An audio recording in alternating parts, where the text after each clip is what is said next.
Welcome back to Esbjerg, Denmark. The port town has been a municipality since 1893. A number of institutions you see today were established soon after. The town is the biggest shopping area in West Jutland with more than 200 specialised shops, restaurants, department stores in a friend and cosy urban environment. And this is the Granley Hockey Arena where the 2015 Gruyère European Curling Championships are taking place, and it's semi-final Thursday. Russia versus Denmark, our featured game.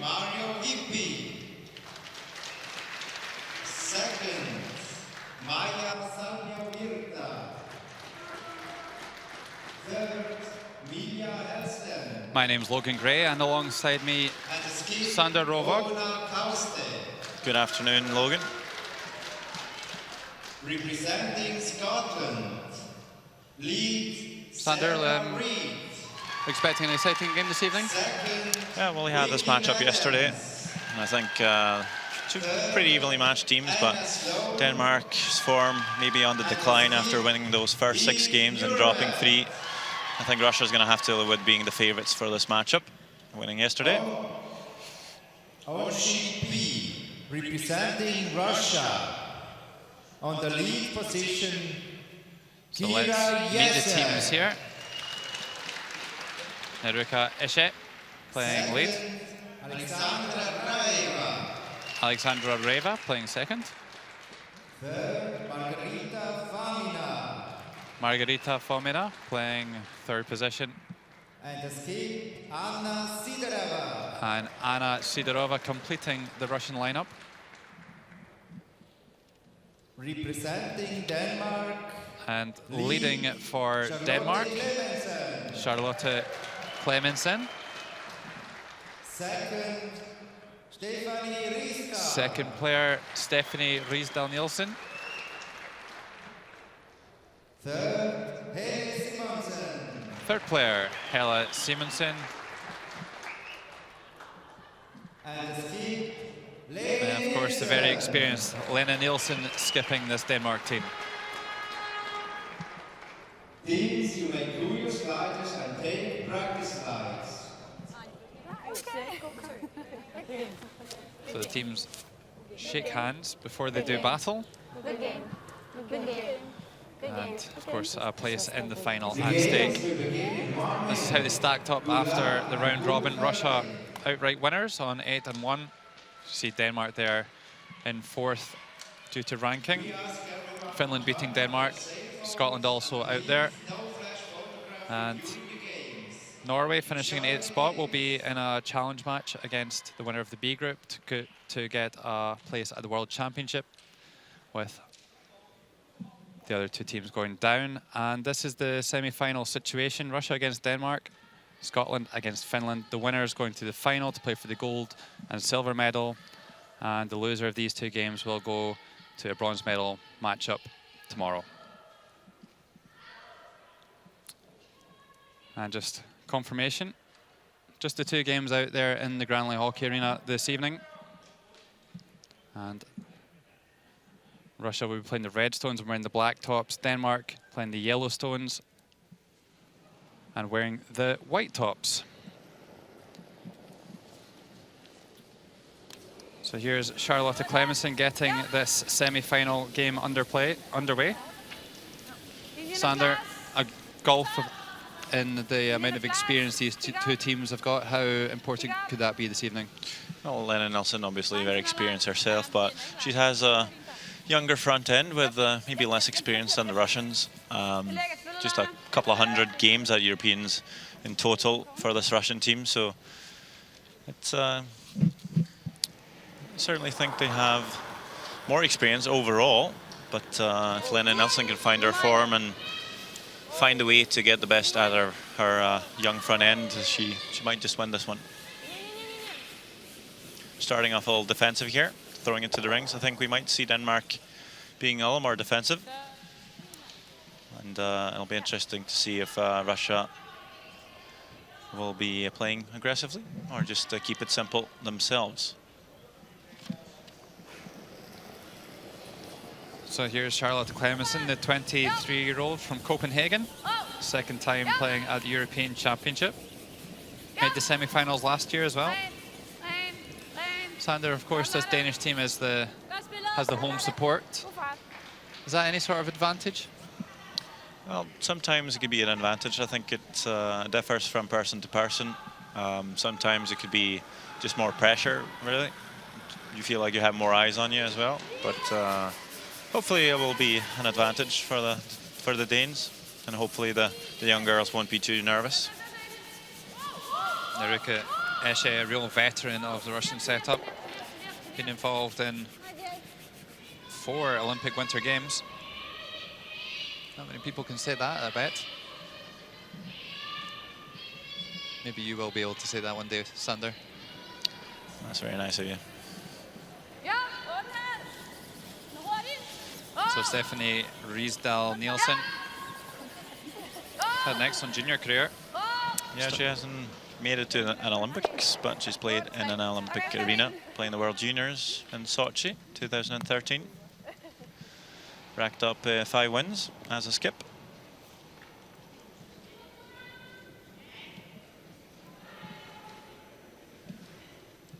And talking about juniors and the World Juniors in Sochi, Alexandra Reva here, junior world champion that same year in Sochi on home soil.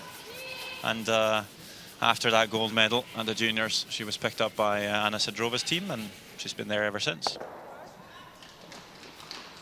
Certainly the newest player to this Russian team. Rules of play, just a slight change here for the playoff stages. 8 ends minimum required instead of 6. Both teams, as always, 38 minutes of thinking time and 1 60-second timeout available to be used at any stage.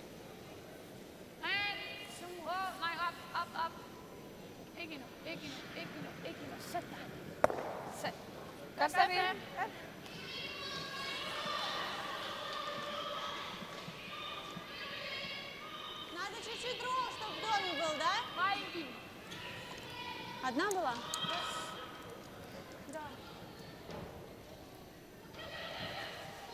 Alexandra Reva, previously Alexandra Saitova, recently married, resides in Moscow. Likes to do a bit of swimming as well to keep fit.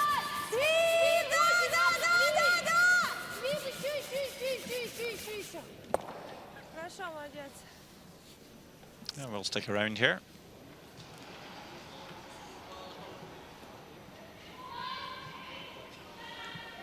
I think we might just see a blank end here. On the next sheet, Finland, Scotland, they got some stones in play, so I'll make sure to keep you updated on what's happening over there. Get a few highlights.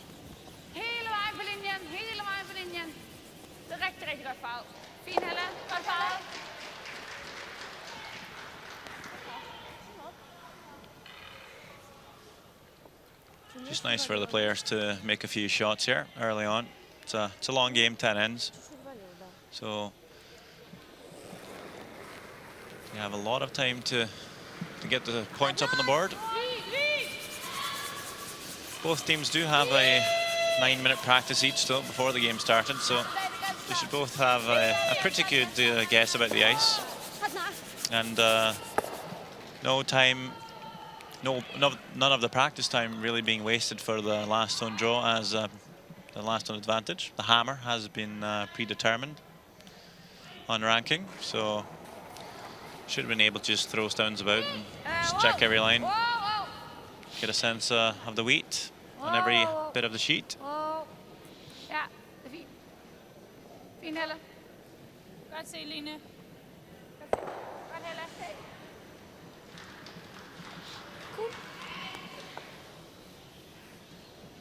So Sander, what's the merits of basically wasting the first end here? Well, like I said, just nice to throw a couple of stones. You know, if you have last stone, you might just not want to get into trouble early on. Just make sure you know the ice, you have the draw weight and everything. Some teams will do it differently, and sometimes nerves could be a thing as well. playing a semi-final, nerves tend to kick in, so it's just nice to make a few shots early on, build up your self-confidence. Another way to look at it is, especially if you have the last stone, just go out firing, get some stones in play, try and take advantage, and maybe score a couple of points early on. Here's Lennon Nielsen, the 29-year-old from the Vidor Curling Club. She's an insurance underwriter. Of course, played in 2 Olympic Games, the 2006 and 2014.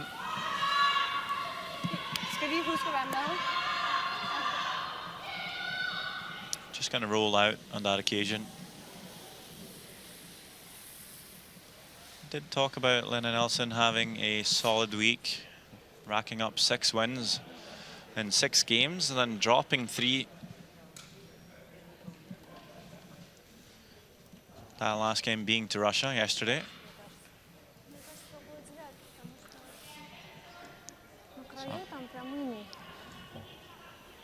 Anna Sidorova just doing a spot of cleaning around the hack. Don't want any mishaps as the stone's running down the ice. Anna plays out of the Moskvich Curling Club in Moscow. You see the hog-to-hog stopwatch come up. That will be between the 2 red hog lines on the ice. So just about where Anna Sidorova lets go of the stone. And until it crosses into play here, 13.3. That should be fairly untouched to get to the tee line. Yeah, amazingly, Anna Sidorova started curling in 2005, just 10 years ago. This is her 7th Europeans. Makes a lovely freeze there. Yep, not really much to play around with, but tries to freeze onto the yellow stone, just back of the house, and makes this shot just a tiny bit more difficult for Lennon Nielsen. If you ever over curl this one, that red stone might still be in the rings. So Denmark just looking for a nose hit. And even if they hit this one high side and roll out, I think they won't mind. The chances of this end being a blank is pretty high anyways. Lennon Nielsen was on fire at the start of the week as the whole nation reeled off 6 wins in a row to start off. They haven't won one since then. He needs to be a little bit careful here. Oh, and a mistake. Over curls on the takeout there and leaves a red stone in the house. Godt nok vigtigt, vi lige husker at følge med stenene ud, altså. Det er bare fordi den rammer overlag. See some close-up action here.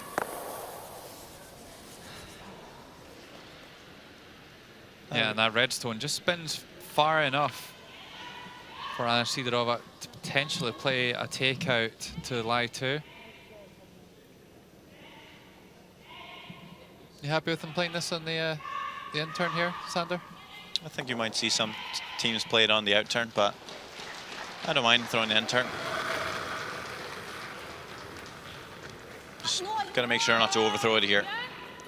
So final stone of the first end.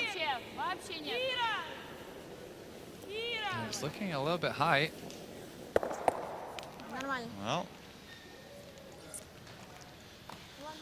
Well, forced to score 1. A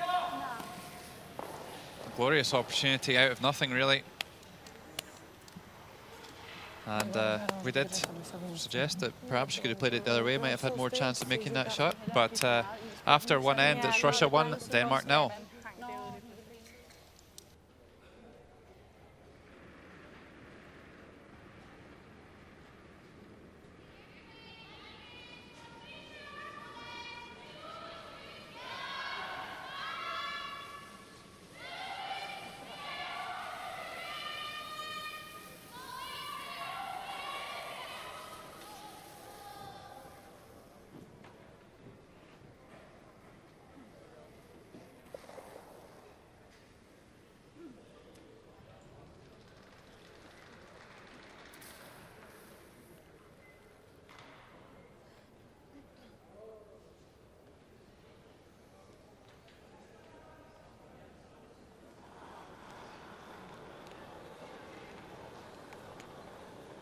Возьми, Саш, да, возьми.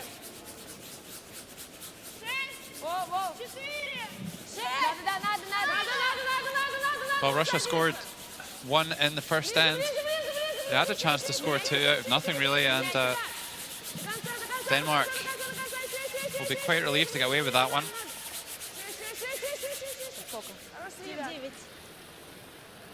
As the second end gets underway in our featured game, here's Ona Kaustet throwing her final stone of the first end.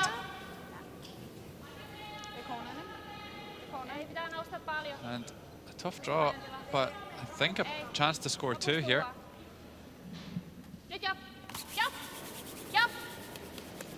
Super weight.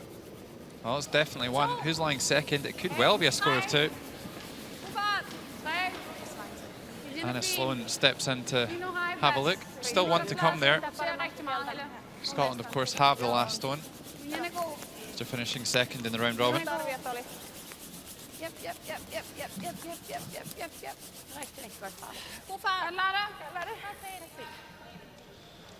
Well, Eve just checking the angles out and trying to find a way to get one in there. Line 2 against. Don't really want to give up a steal at the start of the game.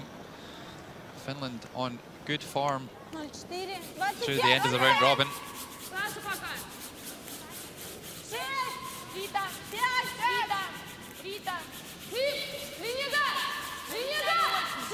Well, Sander, what's Eve got in plan here? Well, I think they're looking at the angled run back. Just gonna play a hit on this yellow guard and drive it right into the forfeit. Probably not playing too much weight. Just looking at the ice there. Anna Sloan's broom. So maybe just a controlled weight. Yeah, tough shot. So I'm sure this isn't what Team Scotland had in mind before they stepped out onto the ice for the first end.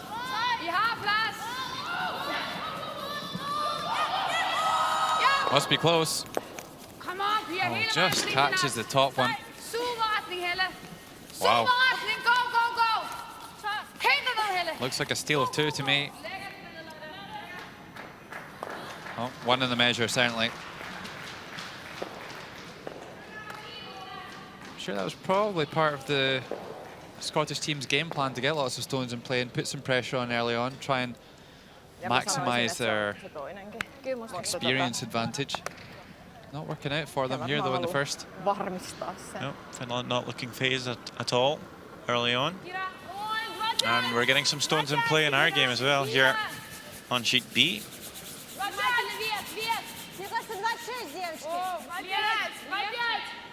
So the corner guard come up from Denmark. And now Russia throwing a center guard. I wonder if they were looking to maybe freeze the yellow, but ends up in a decent spot.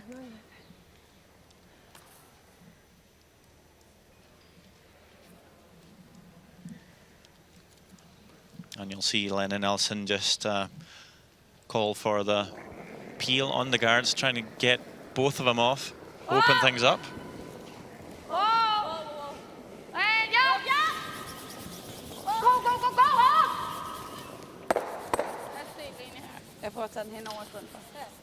Well, just gets the one guard away and rolls to a corner.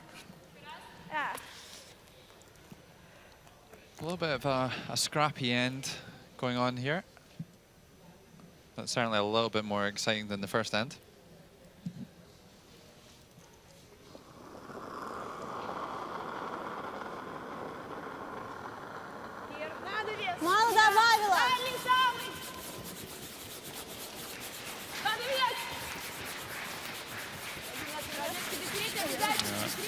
Alexander Reva joining in to sweep this one, needs to get it over this red hog line to be in play. And you know what? That's just going to make it over. If they ever just touched the red line there, that stone would have been taken off. So a good team sweep to bring it into play, but so far from the house, and off the center line. It's not going to help them too much. Denmark just looking for the single peel this time on the better guard.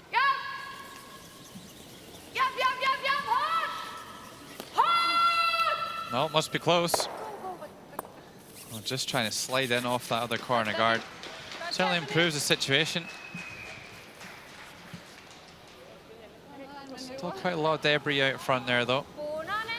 So just confirmation that following the measure, Finland scored 2, a steal of 2 in the first end. And Finland playing their first semi-final, off to a great start.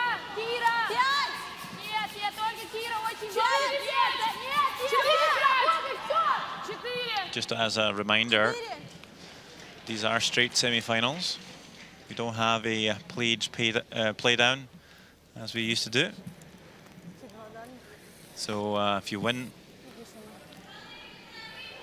the semi-final, you're straight into the gold medal game. You lose, you're into the bronze medal game.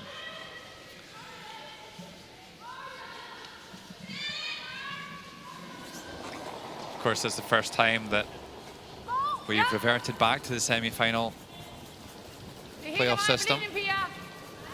I think it was around 2007. Just misses the run back. I think it was around 2007 the Page playoff came in.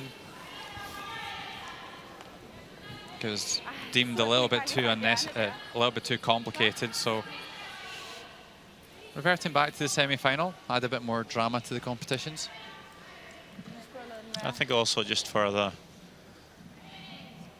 common viewer, just easier to follow.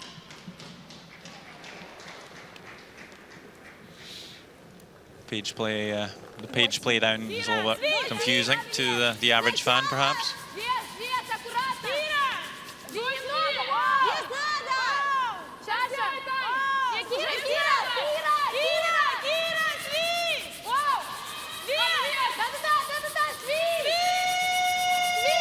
Coming right round the high side here. Can they get it into second shot? Yes, they can. Great sweep by Reva and Ishe.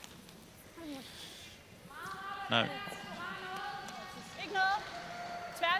some viewers back home might ask if that Yellowstone at the very top on the hog line is in play, and the rule is if it has touched a stone that was in play, it shall remain. So technically you could actually build up and have a stone in the middle of the sheet after an end. Yeah, it certainly happened before.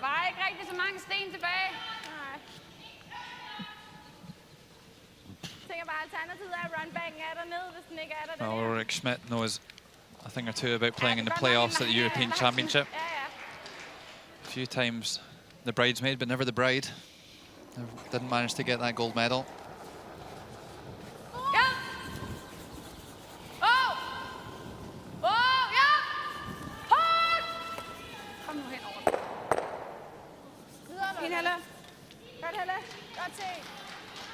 So Denmark opening up that cluster of 3 stones.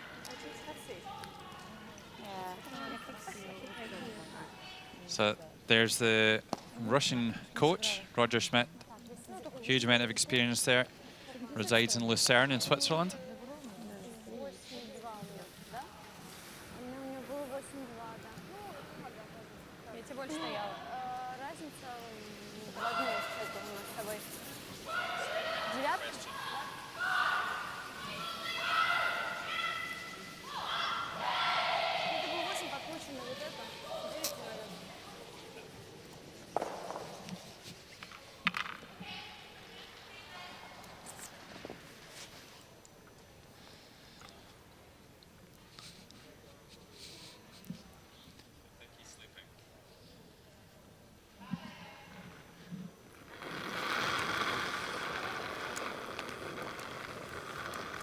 Oh, I'm guessing here that Anna Sidorova quite content just to put the guard back up.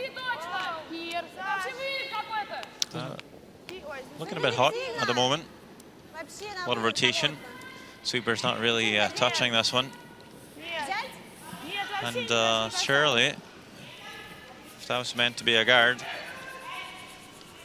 It's come up way heavy. You gotta think that was maybe a tap up of some sort. Videre. Ja. It's not every day you see Anna Sidrova miss by 20 feet. Præcis. Ja. Lige ned.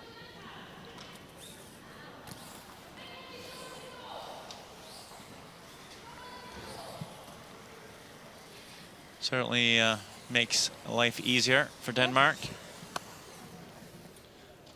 You've got to think they're still not quite in great shape here, though. They could play a hit and roll and potentially get into shot position, but I think the best they can do here is to lie first and third.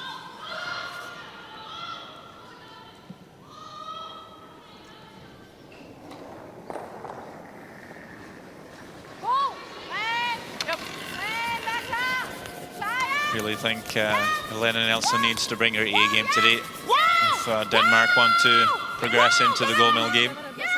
And that's more like it, I think, from the Danish skip. Couldn't really do much more than that.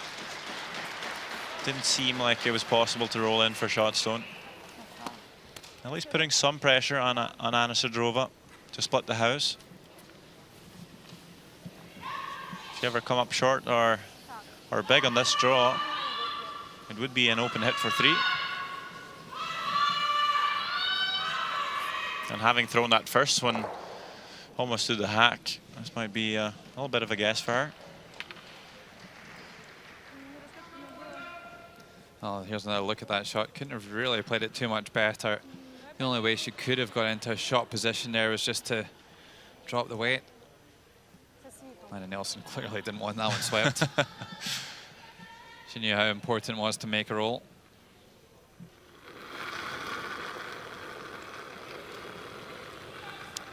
We'll get the hog-to-hog stopwatch up again here.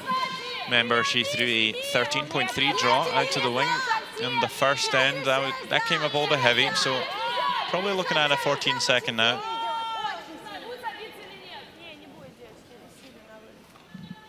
This is 13-2, actually heavier than that draw in the first end. It's going to slide all the way to the back 12. I think just good enough for third shot. Certainly an open takeout to score 2.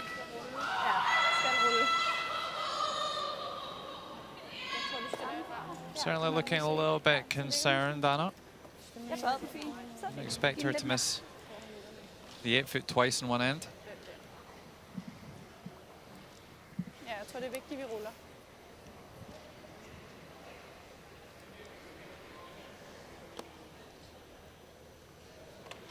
Lille diskret rull. Ja.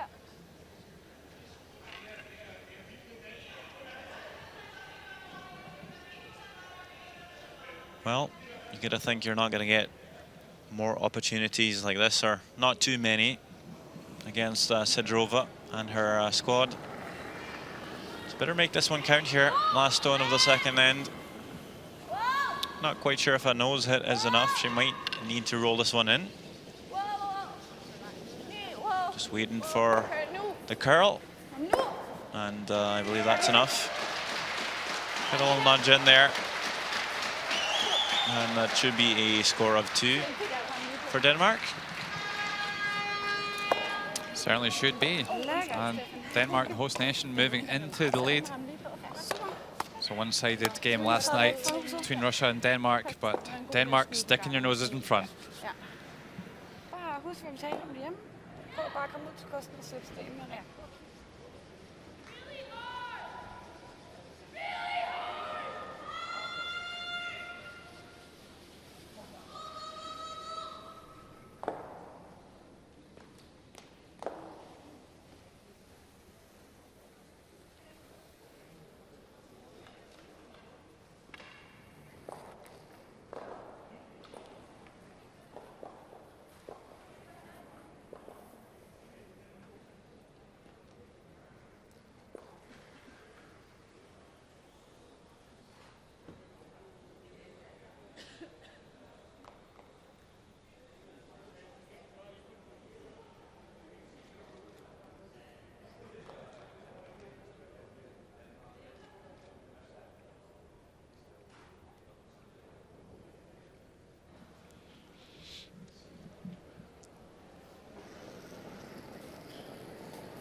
Here's Charlotte Clemmensen, third end. Denmark scoring 2 in the second. Taking a one-shot lead here in this semi-final matchup. So just joined us, you're watching live coverage of the Gruyère European Curling Championships from the Granley Hockey Arena in Esbjerg, Denmark. My name's Logan Gray, and alongside me, Sander Rolvag. And perhaps it's going to be a different matchup to the one we had last night, Sander. Yeah, I think so. Denmark now ahead. Certainly believe Russia is a better front runner than anything. They do play their aggressive shots well, but they seem to be a lot more comfortable being up in games, which is obviously natural, but I feel like sometimes when they're down in games, they have a hard time pulling together, communicating and coming back in. Surely 1 point down with last stone here in the third. Shouldn't be a huge downer on the team morale. But I think it's important for them to score, not to fall apart completely.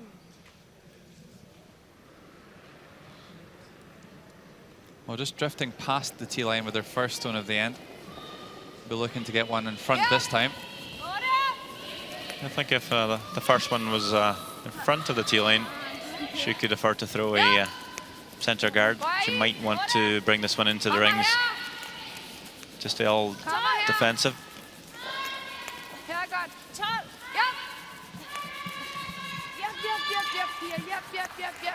And she has. Top 12 there. Good shot.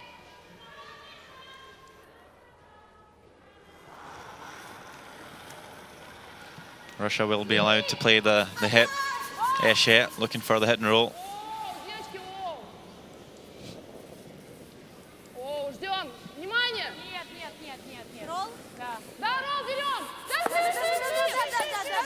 And that's a fine looking shot by Esbjerg. Yeah, makes a perfect rollover. Perhaps that yellow stone at the back ring still lying in shot position. Nevertheless, Lena Nielsen choosing to peel the corner guard. Going the long way on this one.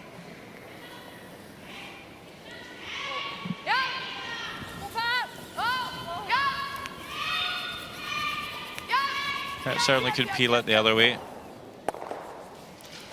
Maybe Stephanie Riesdahl just more comfortable with the in-turn peel.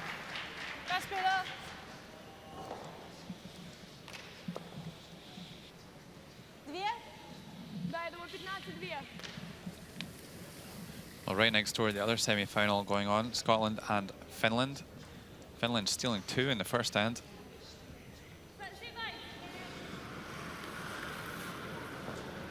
And facing quite a lot of red granite here in the second end. So, should be a formality this one though for Eve. Just needs to hit the 8 foot. The Olympic bronze medalist in 2014.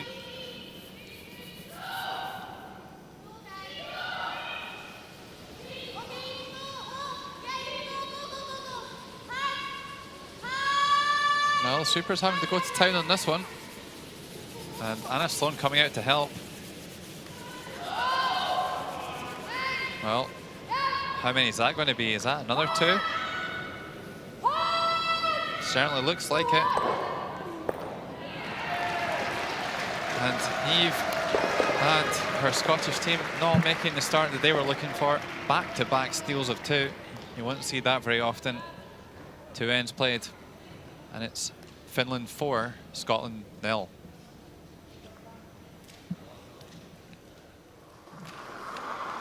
Meanwhile, Stephanie Riesdahl makes a really good shot. And leaves one lonely yellow stone in the rings.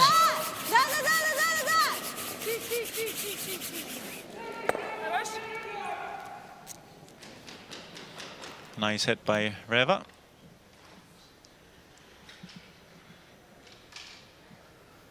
So there's just confirmation it was a score of 2 for Finland, and just a dream start. Maybe a big upset on the cards in the other semi-final. Så er du ude. And Back in our featured game. up. Much closer game. Adela. And looks like it's going to be quite a clean third end.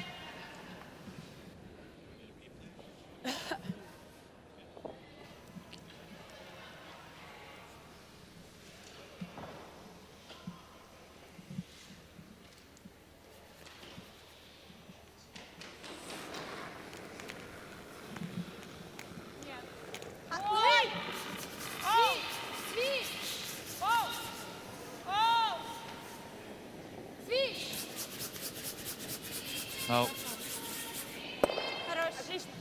leaves a guard, but I think we'll see Denmark just peeling it off anyway. So just while we were looking at the Finland-Scotland game, we're just going to cast our eyes back to this fantastic shot by Stephanie Riisdahl. Lovely double takeout. And really punishing Russia for slipping a little bit deep with the guard.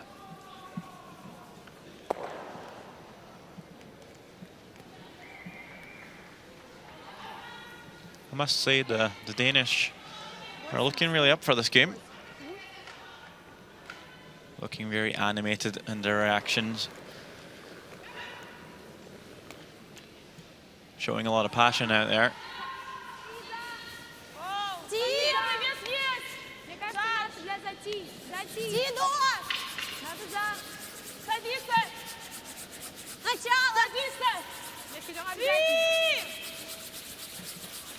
A few more spectators has made it to the arena as well, starting to fill up.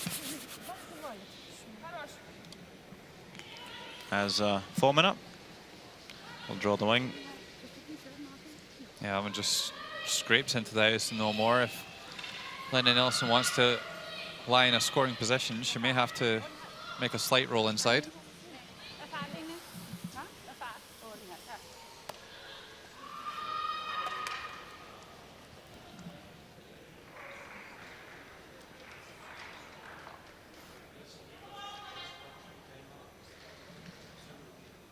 I think she might be a little more precise with a shot than in the first end, seeing how Hanna Sidorova can make something out of anything. Play that perfect freeze in that first end to set up for a deuce, but didn't come off with the second shot.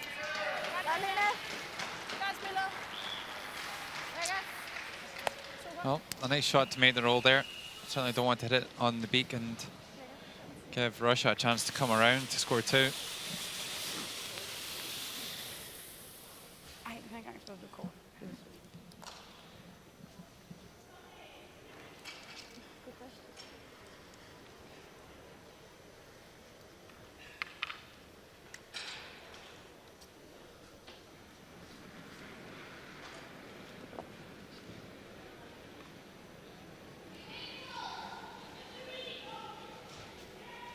Very meticulous with her setup, Anna.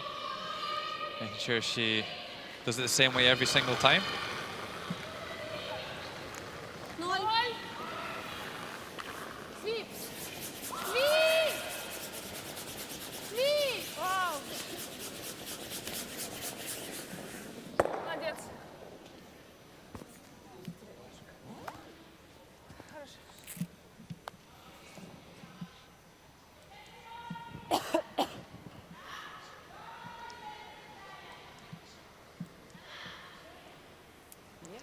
Lena Nielsen making the long slide back to the hack.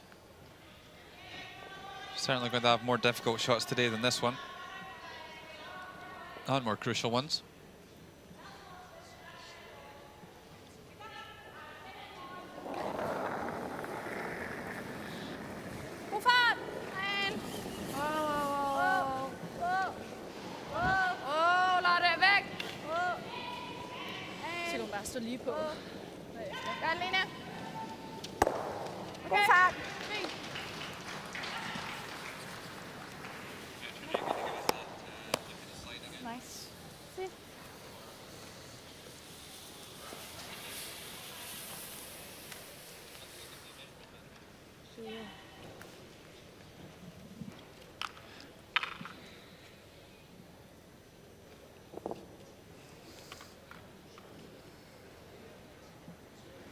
So we got a good look at the slide of Anna Sidorova from the side here.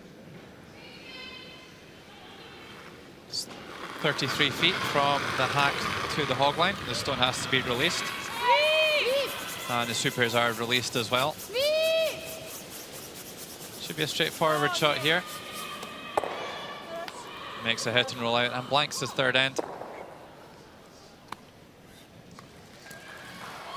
You won't see her miss many of them. So Russia blank, third end, and the score will remain Denmark 2, Russia 1.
Kig op.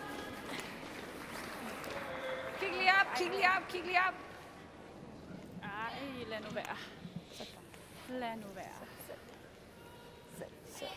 Well, Denmark throw into the house here, and that's very much been their strategy all week, hasn't it, Sander? Yeah, just playing defensively and just picking their spots. I'd say well-timed aggression. Denmark is up by 1, so just kind of playing the ball back to Russia, saying, well, if you want to score, you're the ones that are going to have to put up the guards. We're quite content to keep it open. And Russia will respond with a corner guard. We might just see the center guard play by Denmark. That first stone really in the perfect spot for the Danes.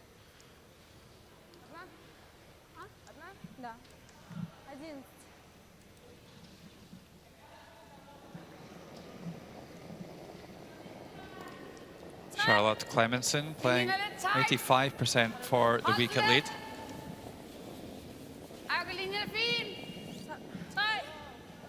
Yeah, that puts her at third spot for leads this week, with only Germany's Pia-Lisa Schell and Sarah Reid of Scotland ahead. Okay, Lotte. Det var en rigtig fin retning.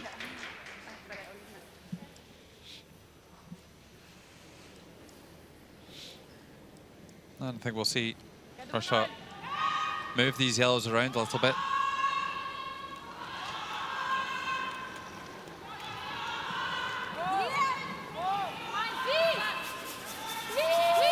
Ruka Esche, 80%.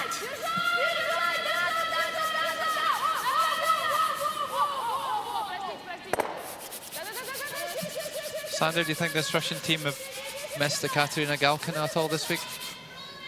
Well, I think every team's going to miss a long-time teammate. And she's obviously a very experienced player. Also seemed to maybe be a bit of the life of the team. Handing out smiles. So I just I've seen Russia being slightly deflated at times, not looking too interested as they play. Just might be their style. But for now, I think Denmark really the team that's showing the most passion. Yeah, there's certainly more than one Russia team that tends to turn up sometimes.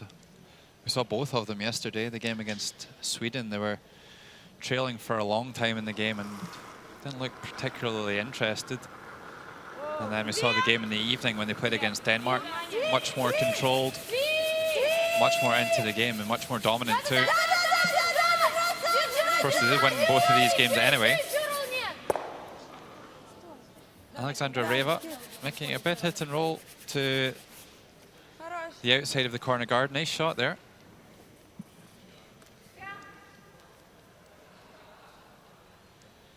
So that'll certainly open up the corner guard for a play around the next time.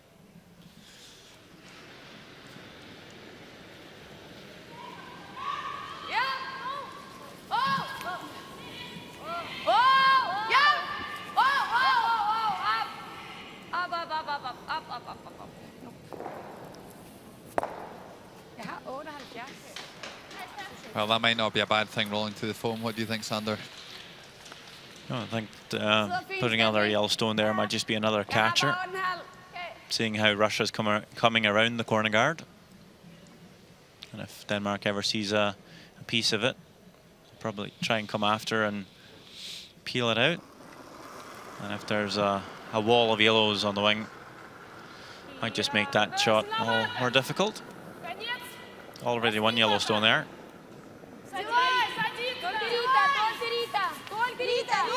Just waiting for the curl at the moment on the straw.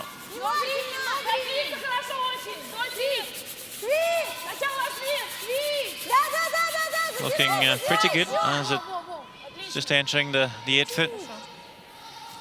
Denmark will be able to see a tiny piece, I think.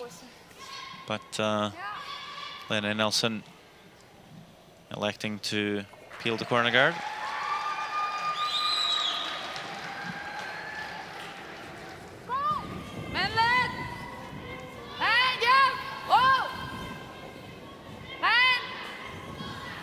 Looks like this will just be the straight peel. And we did talk about that yellow in the bottom left of your picture there being a bit of a problem for serving as a catcher for that red stone and behind the corner guard. And Russia fully knew that when they were coming around. Weren't scared to leave an edge showing on the center line side.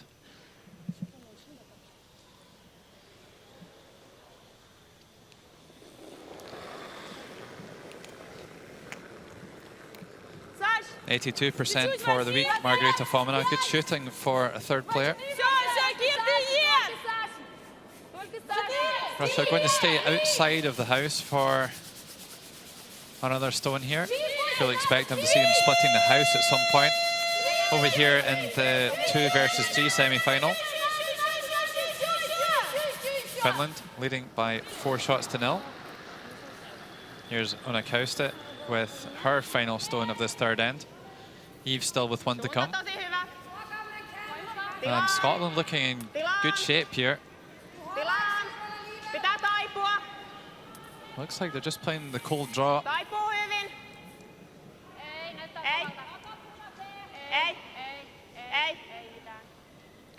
Looking pretty good here. Settles down on the tee line, well buried behind the guards. The question is, will Eve Muirhead be able to come after it and tap it out of the 8 foot to score 2? Could be pretty hard. Gonna have to curl well past the guard to get to it. I think she'll give it a go here.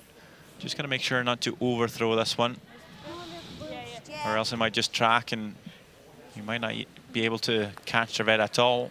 Give up another steal. So you really need to throw this one to the sweepers. Throw T-line weight, and if you have the line, Vicky Adams and Sarah Reid can sweep it onto the red. I think that's a really good point, Sander, around not overthrowing it. Una Kauste doesn't throw a massive amount of rotation on the stone either, so Eve might just have to take a little bit less ice than the Finnish skip.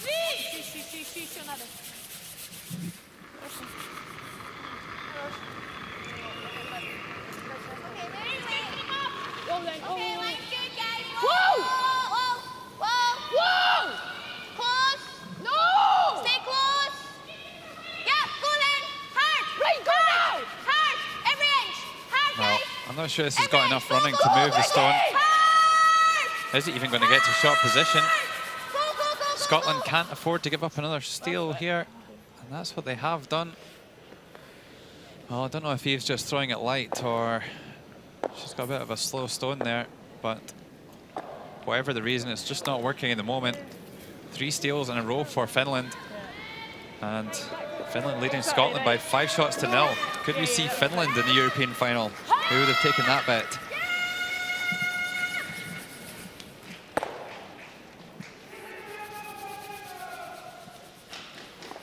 Lena Nielsen just over curling on this takeout. Jeg synes, det er anden gang, den sten, der den svinger op for os. Den gjorde det samme den anden vej. Nej, jeg tænker på det.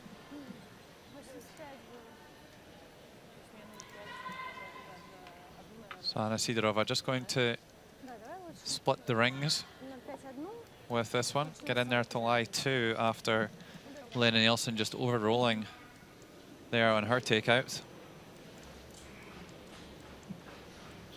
At the moment, Eve Muirhead throwing 46% on 6 draws after 3 ends. Anna Sloan not much better at 50%, throwing 5 takeouts and 1 draw. So Scottish back-end struggling so far. Still 7 ends to go there. Yeah, all 3 players out here sweeping, trying to drag it down to get them level. And I think they've done enough there.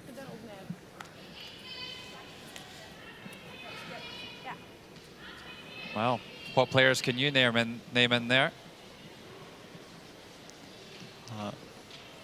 We'll see Ole Ingvaldsen in the middle, women's coach of Team Norway, just above, sitting next to skip of Team Russia, Stukalski.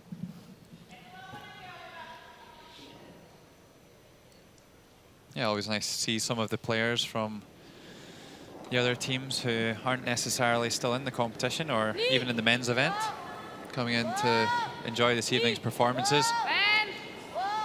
And also some of the teams from the B event also in the arena to watch.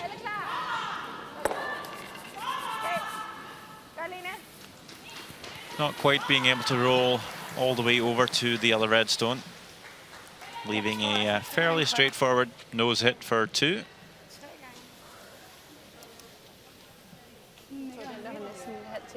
Feel like Team Russia is waking up a little bit now. More communication, a little more energy and throwing.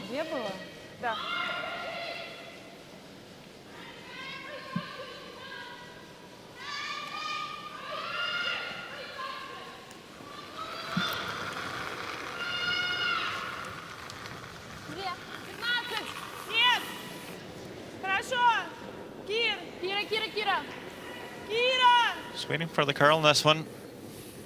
Let's see. We'll find the nose and scores 2, Logan. Yeah, very nice end. Very simple from Russia, but very effective.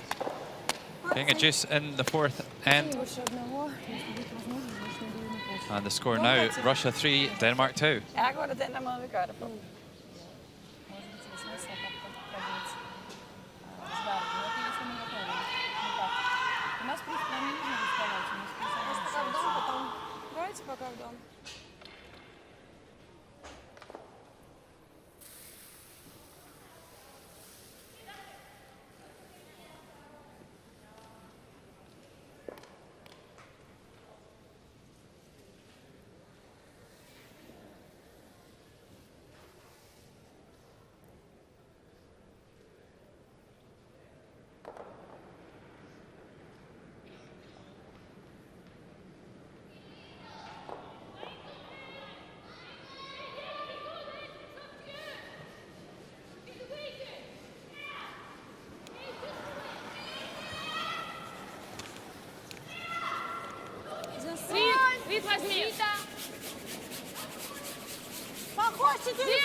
Fifth end underway, the final end for the teams take a short break. And Russia moving into the lead. first time since the first end. Хороший, девочки. Den ligger meget godt. So Lena Nielsen is going to call a takeout on this redstone ellers on the spille button. herover, Just Jeg er ligeglad. thinks it's a little bit too close to the button, Her. so they don't want to ignore it and throw a corner guard at this point. And of course, would be risking giving up a steal later in the end with that one being so close to the button.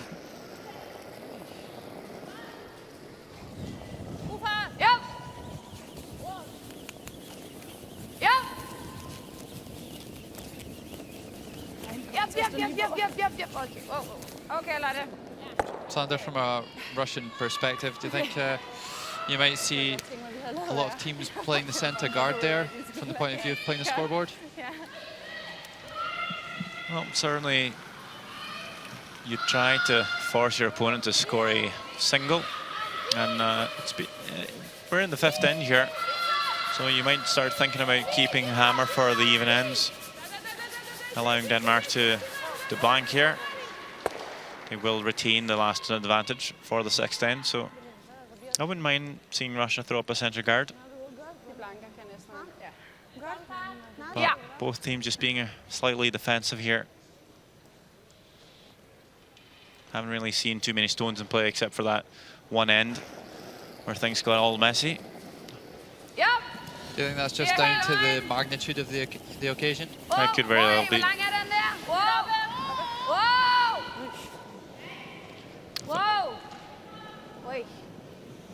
I think also for Team Russia, player for player, they might think they're a better team. So if they keep to the simple shots, they think they might just win on just pure shot making, not needing to get too involved in the game. Just hope for a few simple mistakes from Denmark and pounce on them. While Denmark, on the other hand, might just feel like keeping the game as close as possible and see if they can try and win it in the end.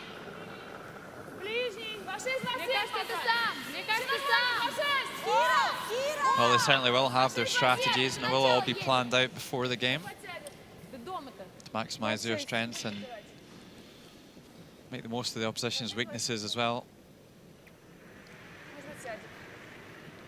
Choosing to throw the centre guard this time, perhaps realising that the Danish weren't going to play ball.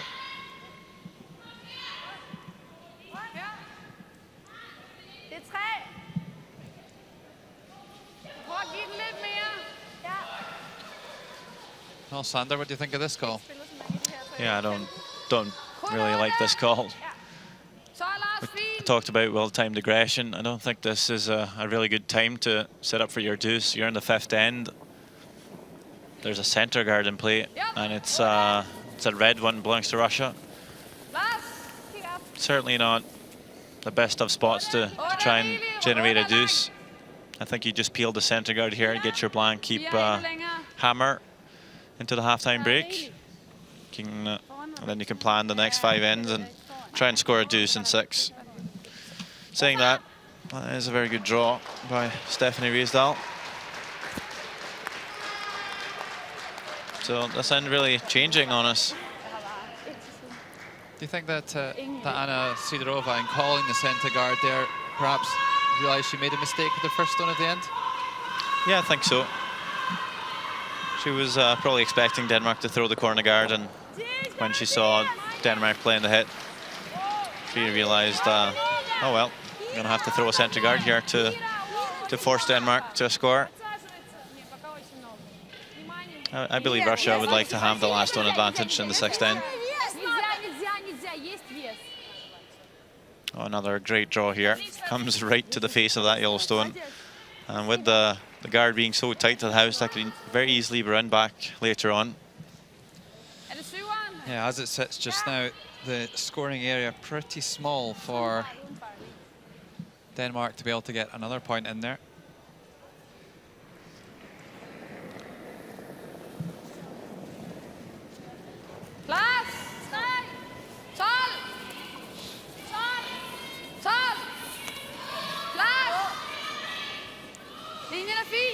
Stephanie Riisdahl just looking for something in the 12-foot circle here. If they could ever tuck it underneath the guard a little bit and prevent the raise, that would certainly be worthwhile.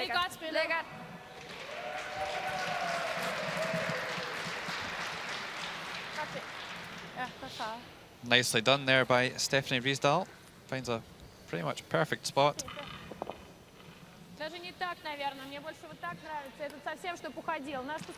Well, we thought we were going to have a boring fifth end, but things have turned around a little bit here.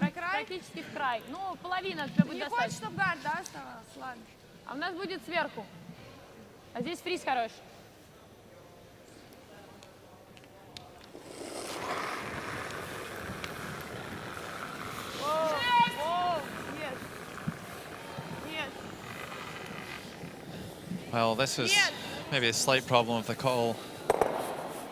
It's just a short raise to get rid of it. And for Denmark to get away with this, they're going to need to keep playing that shot pretty much perfectly.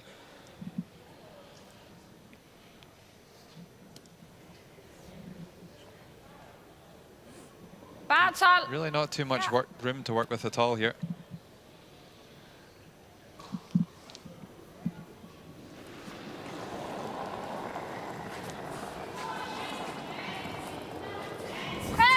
Sandra, do you think there's any value in moving the stones in the forfeit here? Yeah, I thought the other option could be to play a little tap on the stones, try and sit corner freezed on the top red. Move your back yellow up. Steffi, kør lidt. Go, go, go, go, go, go, go, go. Might just leave a double here for Denmark. Sorry, for Russia. Think if you play a hit on the top yellow here, thick half, run it back onto the red stone. A top four, both yellows will fly.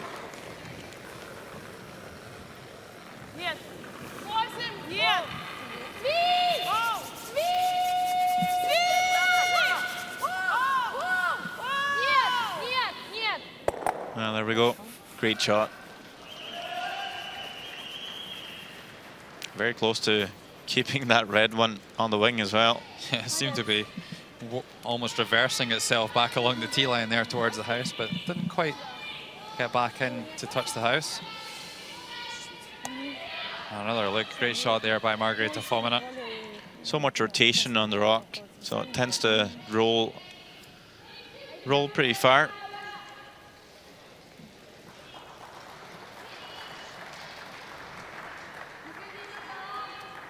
I think it's worth for Denmark to throw the double here, try and get the blank back in play. Helle Simonsen with the out turn.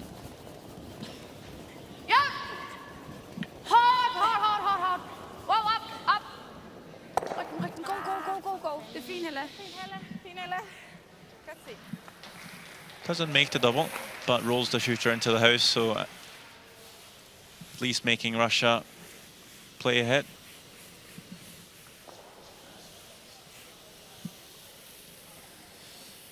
Well, the way things look at the moment, Russia are favourites to force Denmark to score one. I think we have to go back to that call earlier in the end, Sander, where Denmark had the chance to peel that centre guard and they choose to come around. Yeah, very odd call for me. Not the best of times to start setting up your deuce. So many ends to go. And a pretty easy blank end if you were to take it on, but she didn't. As Sidrova, just looking for a hit and check in. But doesn't manage to do so. Still a chance for Denmark to play ahead and roll here. In behind that red stone just played by Anna Sidrova.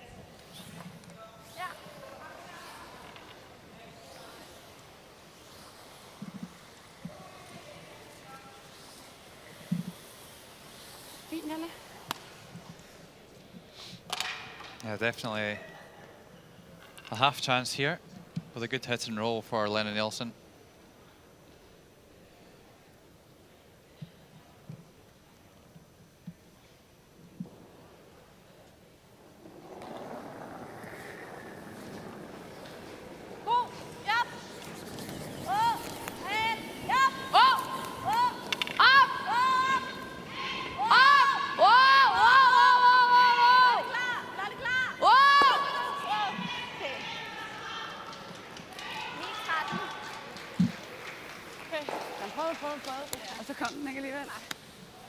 Doesn't manage to get the inside enough to get underneath the cover.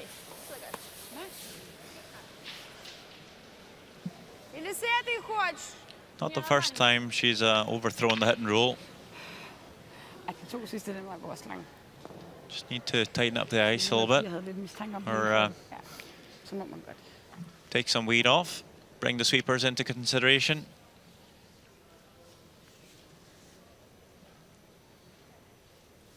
Actually a chance for Sidorova now to make the hit and roll. Might be able to force Elena Nelson to take her single here in 5.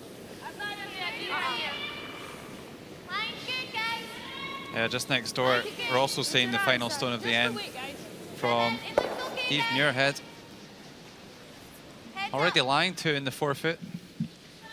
I've seen her be short with a few draws before this end. Seems to have rediscovered her touch. And Scotland on the board. Right back at it with a score of 3. And after 4 ends, it's Finland 5, Scotland 3. Yeah, Una Kaust seemed to have a opportunity to blast a few yellows out there. Just didn't have quite enough weight. Didn't make quite enough contact, so only moved 1 yellow stone off the forefoot. So interesting development. And the other semi-final. Back in our sheet we have Linda Nelson playing the hit for the blank. So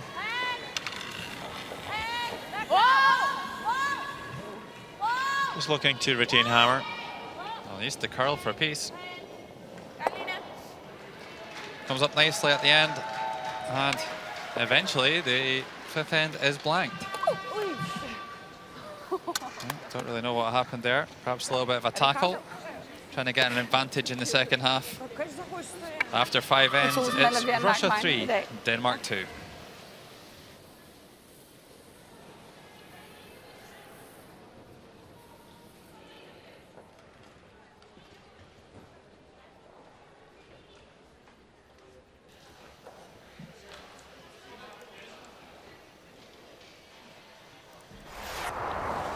First end between Denmark and Russia. After making a superb freeze wide out in the wing, Anna Sidorova gets a chance to score 2, but doesn't come up, and will spell her own back red. Just enough for the 1 point. In the second end, a couple of missed shots by Anna Sidorova leaves Lena Nelson of Denmark a chance to score 2. And no mistakes from the Danish skip. Makes the hit and stick. And Denmark up by 1 point. In the fourth. So a similar task for Anna Sidorova. Just looking for that open hit to score 2. And Russia back in the lead after 5.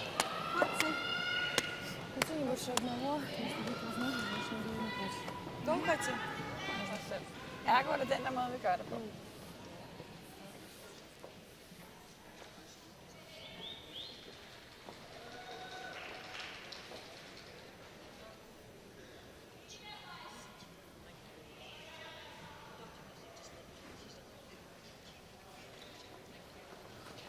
Cool 5 ends. We should have a lot of time on the clock for a change. To collect all our positives. Huh? Yeah. We can drag that out later. Once we get mixed up. Yeah. Just we're playing well. So we know the break's coming. Hmm? Good job. Way to go, Kira. Excellent. Let's just... I fin kontrol, og I har ikke været berørt. Det er super godt, og I laver rigtig mange gode sten. I spiller høje procenter, det gør de også. I spiller lige, det er en lige kamp med to gode hold, ikke? Bare keep it up, altså. Ikke? Fuld fokus på opgaven, ikke? Visualisering, træk vejret, koncentration om opgaven, ikke? Så hun lægger ind, vi går op på cornergarden. Ja. Og hvis det så kommer til at blive lidt kompliceret... Det bliver det jo hurtigt. Ja, ja. Når hun så lægger garden op igen, går vi så med rundt? Eller går vi rundt i cornergarden? Jeg synes, de skal gå med rundt. Det er bare der, det bliver kompliceret. Ja. Så kommer det lidt. Just a little update on the score in the other semi-final. Finland leading Scotland by 5 shots to 3. Also have the hammer in the 5th end. We'll see some of the stats after 5 ends here. Percentage-wise, shooting pretty well, both teams. Been fairly open, so not too many complicated shots yet. You see Denmark 100% on draw so far. Russia a tiny bit better on the hits, as expected maybe. No stolen points so far.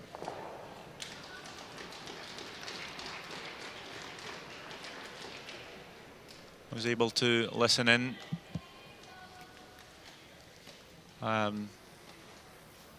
to the coaches, Roger Schmidt and Ulrich Schmidt, just bringing out a lot of positive out there. Roger Smith just complimenting Team Russia's play, while Danish coach Ulrich Schmidt was a little more focused on telling the players to keep calm, stay focused, just make your shots. Also just overheard Lennon Nelson asking about tactics for the 6th end. Asking if Russia puts up the center guard, do we come around or do we put up a corner guard? Both viable options, of course. We'll just see if Team Russia puts up that center guard or comes into the top 4. We did see them come into the top 4 in the 5th end, so I'd be surprised if they put up the center guard here in the 6th. Certainly a better time to force Denmark in the 7th end, perhaps. And Sidorova will call for the top 4 draw.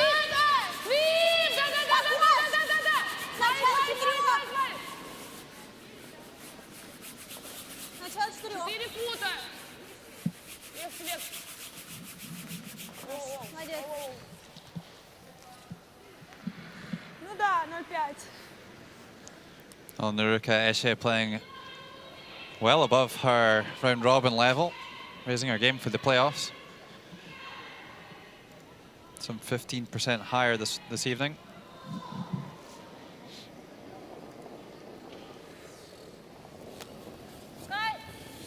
And Charlotte Clemenson having an excellent game too, 10% above her round robin stats.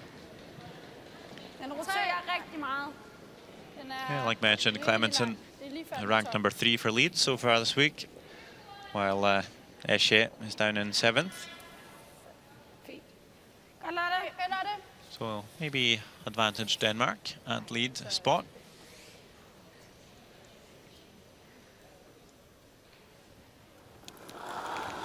Russia has been up in a lot of games though, so we probably see Eshe play a lot of tick shots. So she might have had a few more difficult tasks at hand. Usually when you're down in games, you're just throwing up corner guards all the way through. That will improve your stats.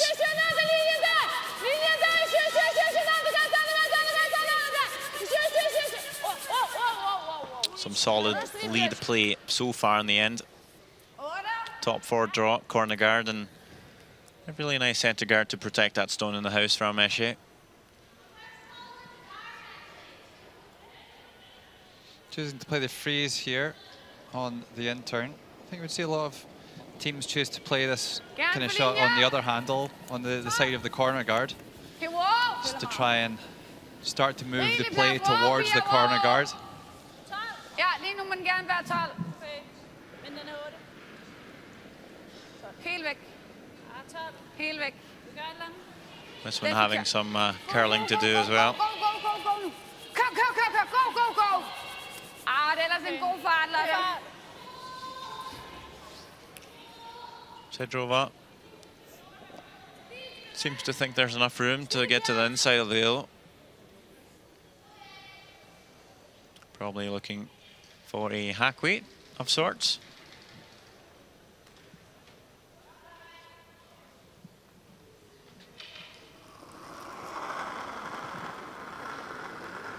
Alexander Reva playing 80% over the course of the week. Just ranked second. And behind Vicky Adams after round robin play. Makes a beauty here. Yeah, super hit and roll. And being that precise with that sort of shot can really make life extremely easy for the back end of your team.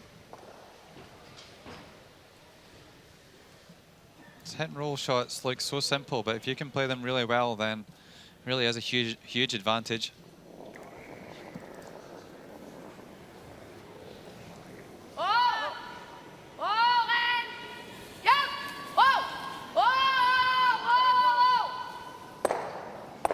Oh, terrific shot here from Stephanie Riisdahl.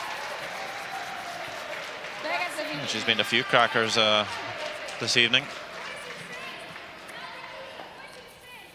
Yeah, she's been a little bit erratic at times during the round robin, but sure looks like she's come to play this evening.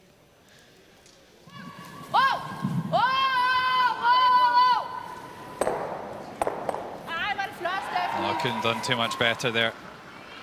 Does leave a centre guard, so Russia will come around.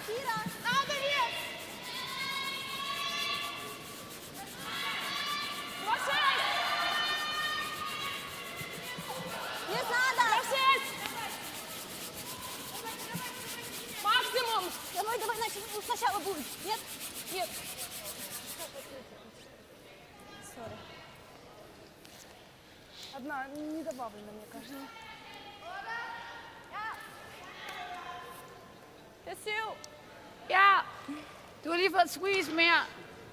So coming up short with the draw there. Sander, we see the Russian team quite often throwing a third sweeper in there. Has that got any added benefit to the distance that they can carry the stone? I wouldn't say very much. I haven't seen all the reports on sweeping. There's still a lot of studies being done on the efficiency of sweeping and what to do and what not to do. But as far as I've heard, the first sweeper is really the one that's doing the most of the job. Second, adding to that, and the third, don't think is doing very much. Maybe for motivation, but it might also be, you know, too many cooks in the kitchen. Too many cooks spoil the broth. Might just mess up the rhythm. You're used to being two sweepers, so bring in another one. Might be a bit of a disturbance rather than helping out. Well, certainly improves the chances of some tangled legs. Don't want to trip anyone up. So just going with the two sweepers at the moment, the Russians. See if Anna Sidorova comes out to give them a hand.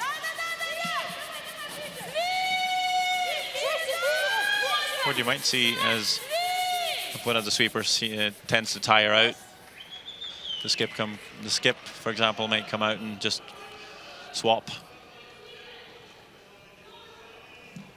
Get a fresh sweeper in there for the last haul.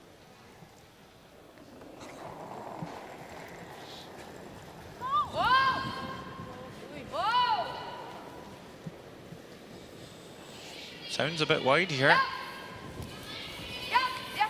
Looking to slash the guards.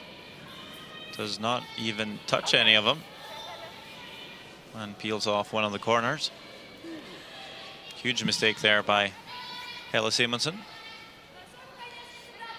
Over on sheet C, here's Finland, Scotland. And Eve Muirhead certainly seems to have found her touch again. That was an important shot as well. Finland lying 2 with last stone advantage. You ever come up short there, a wreck on the guard. It's another 3 on the board for Finland. Still a chance for score 2 perhaps. Finland can remove that yellow shooter out the forfeit. Yeah, well, the last thing you want to do after scoring 3 is to give 3 straight back. So, a really clutch draw there by Eve Muirhead. Back in her featured game. Here's Russia coming around the centre guards. And puts it in a nice spot. Taking a lot of ice here, Una Kauste of Finland. Might just be a straight draw.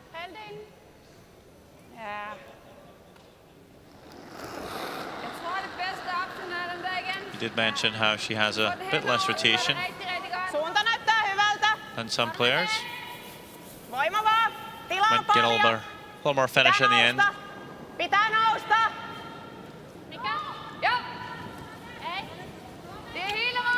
Not touching this red stone coming down on the right hand side of our screen. Will tap the yellow a little bit, but leaves it as shot stone. Scotland steals 1. Yeah, after 5 ends, it's Finland 5, Scotland 4. I think it could well be a long second half for the Finns to try and hold off the Scottish team. Certainly, they've played an excellent first half, though.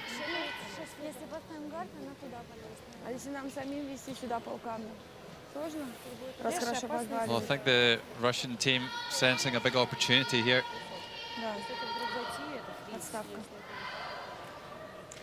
Мне нравится толкнуть, но он маловато все-таки торчит. То есть это может быть немножко вот так. Даже если по камню, то не страшно. Окей. Тилань по весу кидай. Немало времени. С 8 побольше.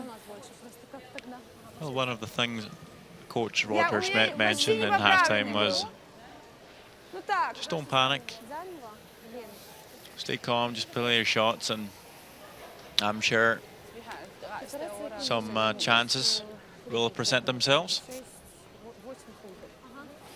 And I think one of those chances just right here, right now in the 6th end, lying 3. Good stats again from Fomina.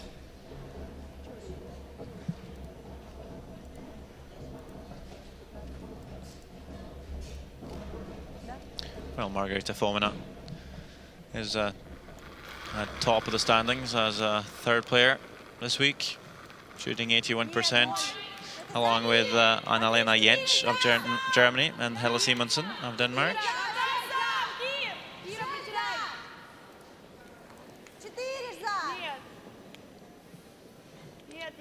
Anna Sedrova also in the top 3 percentage-wise, along with Lena Nelson and Eve Muirhead. This one bouncing off a little bit. Well, Denmark need to make sure they create some opportunities to score here. Scoring deuce seems to be off the cards at this point. 4 reds lying in the house. Altså enten lige på den der, så du laver der. Ja. Eller en lille smule her, så du tager den den vej. Det er virkelig stærk vej, et eller andet sted. Jeg vil rigtig gerne følge den Well, der. Sander, they certainly seem to be in a little bit of a pickle here. Ja, hvad finder kan du bedst lide? How did they get out of the pickle? Jeg kan næsten bedst lide hvor hun tager den Well, they're bagefter. going to have to make a really good shot. Lægger 3 deroppe. Running the center guard back might be an option. Right in between, either right in between the 2 stones top 8, or you slash it onto the top 12 stone. Get everything moving off the center line.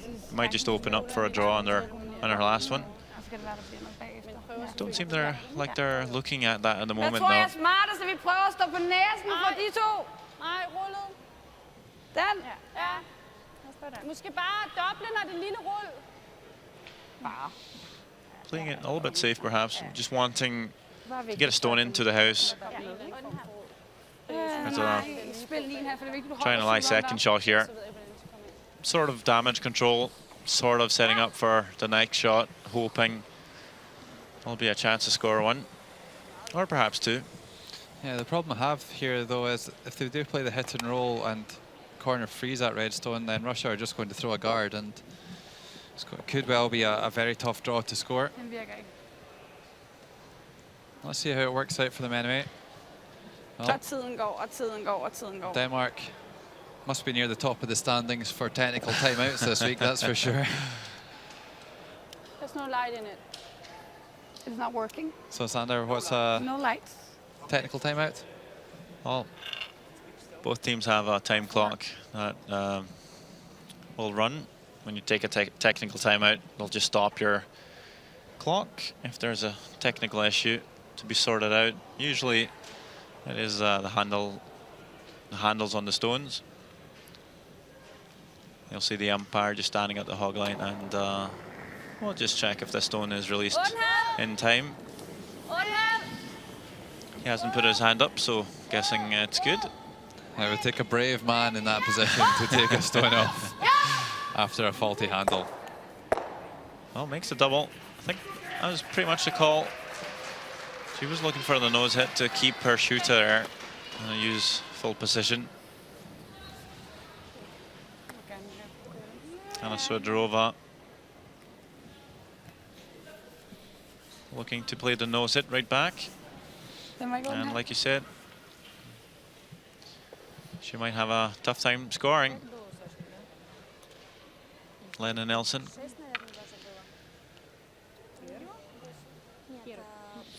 Yeah, certainly a tough situation for them. Could be about to get a little bit tougher. This yellow stone currently lying in shot position.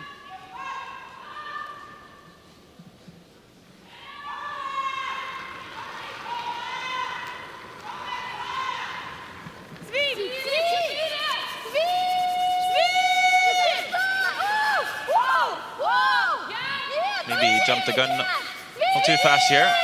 Oh, back on here. Got to be close. Perfect shot.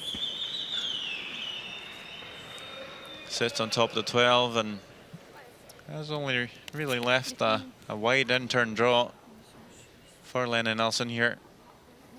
Yeah, well, how key a shot could this be in the game? Hvad ser ud til at være nemmest? Indlægget, tror jeg. I tror ikke, den curler for meget ind? Jeg ved det ikke. Jeg har ikke rigtig set den. Men det tænker jeg også om rejser. Det kan jo også godt falde helt vildt. Certainly looking a little bit concerned, the Danes. Yeah, they're just saying they're not too sure about the ice here. If it's going to curl enough. You've come close to the redstone, surely it will curl enough, but we're needing to come a little wider. It's a bit. It's more of a guess out here for them, probably.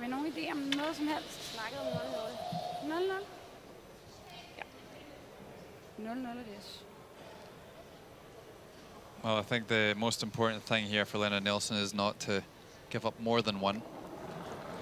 Certainly can still maintain control of the game by giving up a steal of one. A little bit of guesswork here on Lena Nilsson's final stone of this sixth end.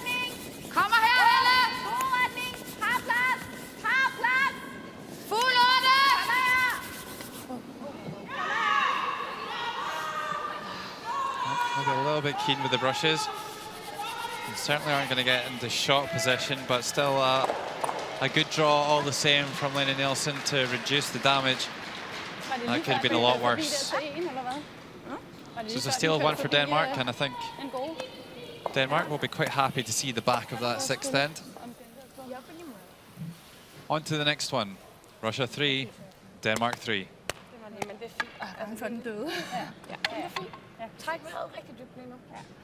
Apologies, Russia 4, Denmark 2.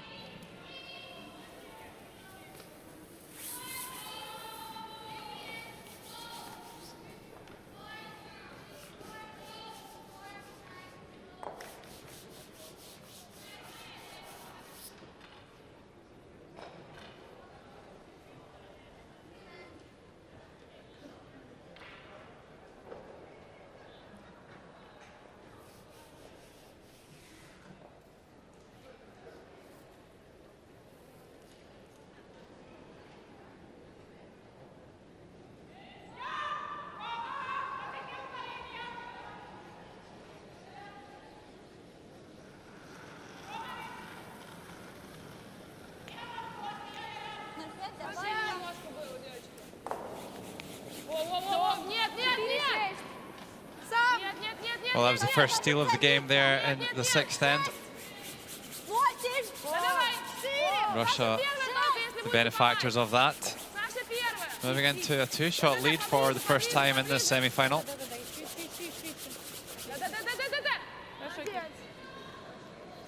Perhaps, Sander, the Russians starting to move through the gears?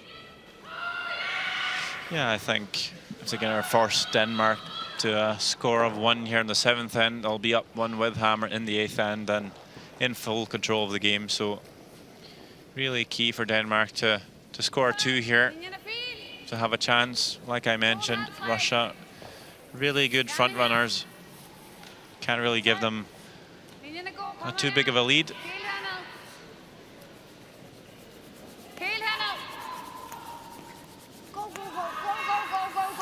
A nice corner guard here from Charlotte Clemenson.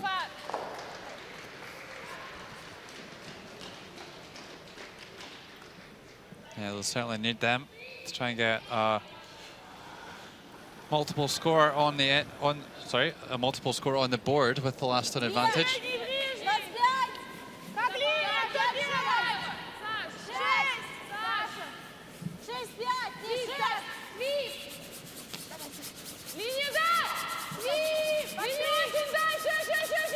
Russia electing to throw the center guard here. Protect that. Good one in the house thrown by Nurka. Well, not able to cover the right side of that shot stone. Meaning the side that's showing is the corner guard side. Denmark could make a hit and roll here. Try and force the play over to the left-hand side of the screen.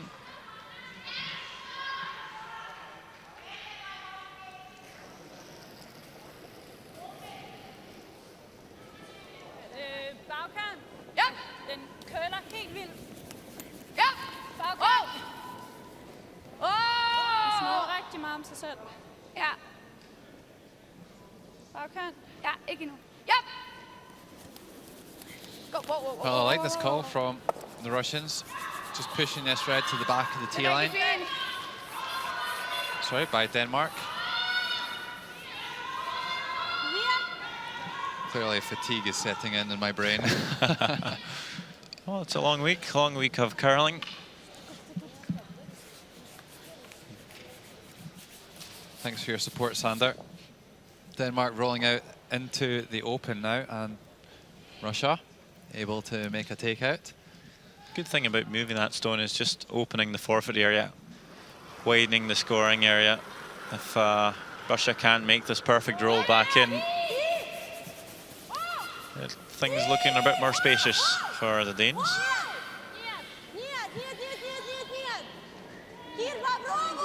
Alexander Reva really close to making the roll, but I'll sit right there.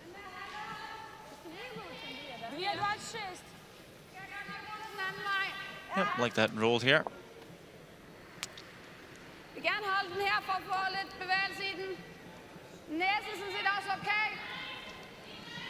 Lennon Nelson saying nose hit is fine. I think really go for the roll here. Even if you roll too far and leave it on the wing, Russia is probably going to make a play on it, and that way you've opened up the draw around the corner guard. Really key to make a roll here to make any progress in the end.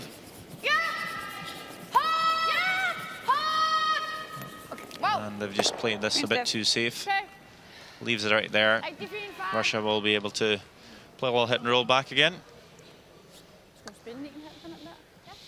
Played that with a lot of weight too. Could have brought the weight down. Brought the sweepers into consideration all more. We've seen some lovely hit and rolls from Alexandra Reva already today.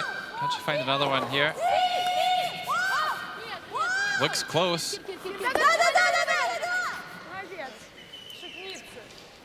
Nearly gets there.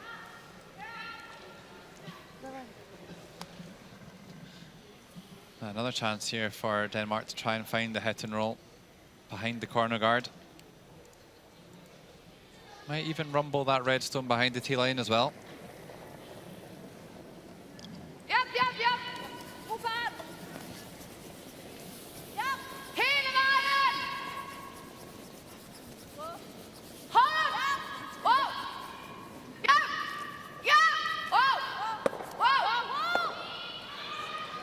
Makes a really nice rule.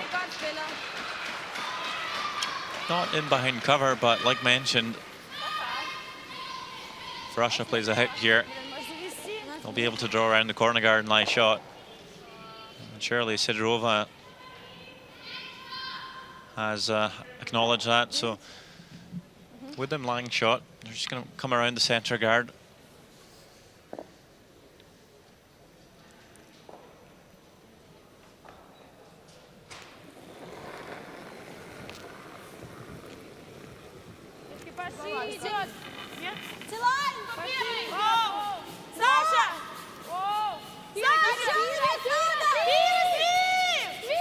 Well, a real signal of intent here from the Russians, choosing to ignore that yellow stone in the house and go around the center. Just keep the heat turned up on Denmark, but Margarita Fomina coming up a little shy. So Denmark with a chance to lie too. And they do have the hammer here in the 7th end.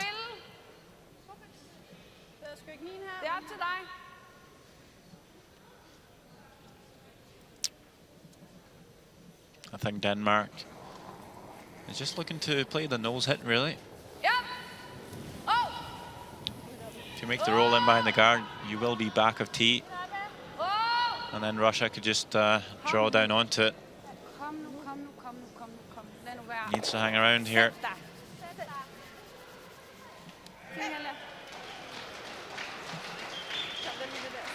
That was actually a perfect shot. Rolls even further to the wing, but sticks around. Well, Anna Sidorova looking at this wide yellow. Could be a little bit dangerous if they ever overcurl a little bit. You might see another yellow slide into the house.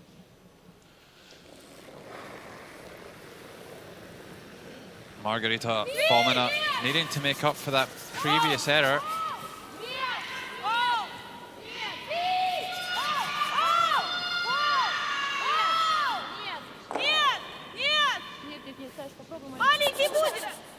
Really nice shot. Does get a little nudge in behind the guard. I believe Simonsen can't see all of it.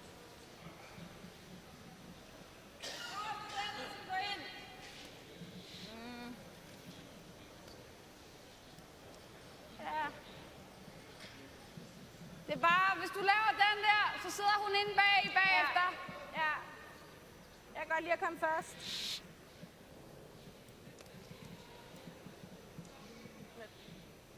So what do you do here? Do you play the takeout to lie two? Do you draw around the corner guard? Do you go around the center guard? So many options. I like the two first options, really. Play the hit, lie two, or draw there. Might first rush it to make the little angled run. They might spin the red stone out, and then you draw to lie two again. Coming around the center guard. A little dangerous if you ever a little deep and Russia plays the freeze on you. It's really hard to score two. This draw not anywhere close to being in behind the guard. Well, over in the Finland-Scotland semi, Eve Muirhead seems to have refound her mojo. Real testament to her fighting spirit. You may have seen lesser skips crumble after missing so many draws in the first few ends, but Eve seems to got her head right and started making those draws. So Finland lying two against here and needs to find a piece of the forefoot to score here in the 6th end.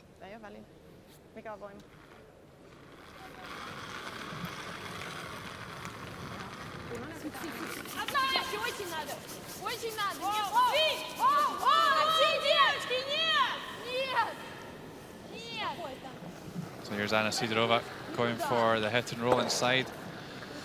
Well, I think she may well have left a double takeout now.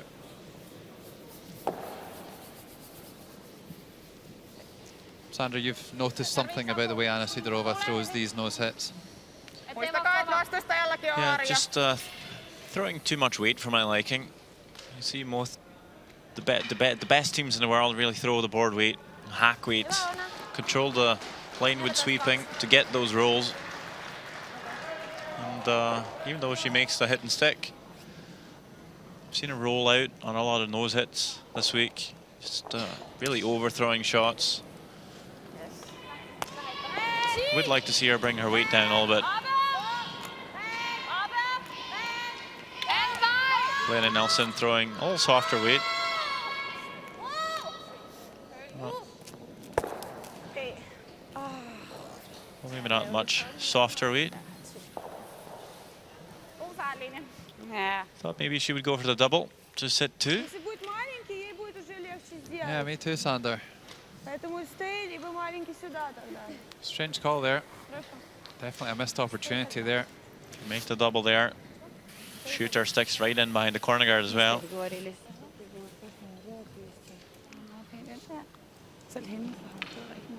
Instead, that Yellowstone's just going to line the open.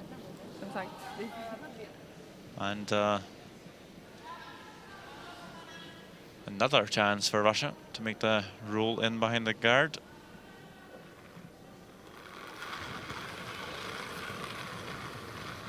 Well, Denmark's certainly getting opportunities. They just don't seem to be taking them at the moment. Russia just slightly more clinical so far.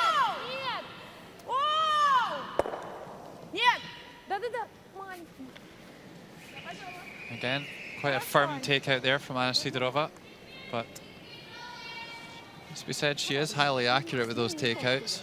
Maybe she could be even more accurate with some sweeping input. So line 2, the Russians, rolls over. No double takeout available, and Lena Nilsson just have to draw for 1 here. Really had an opportunity with her first one to make the double. Vil du ikke hellere tage en og være med, end du risikerer at give en mere op? Jo. Står du i kanten af 8? Ja. Jeg kan bare slet ikke se dig.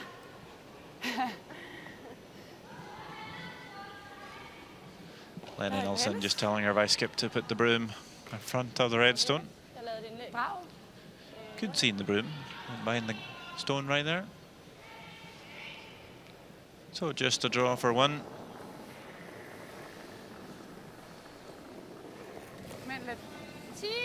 Shouldn't be a problem for skip at the European Curling Championships playoffs. Kan stå af nu? Kan stå af? Hvor lang er I? Nej, det er sådan, den er okay. Well, Supers think it's good. And we think it's good. Down onto the button it goes. Score of 1 for Denmark. And we've got a really tight semi-final on our hands. 7 ends played, just 1 shot in it. Russia leading Denmark by 4 shots to 3. Ja.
4-3 Russia lead. And if you've just joined us, you're watching live coverage of the 2015 Le Gruyère European Curling Championships, live from the Granley Hockey Arena in Esbjerg, Denmark.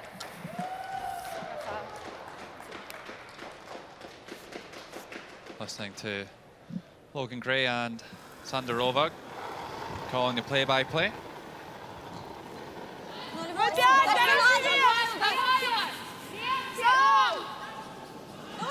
Sander, would you agree the level maybe slightly higher than the round robin game 9 last night? Yeah, I think so. The ends have been a little more open, but generally speaking, we have seen more shot making.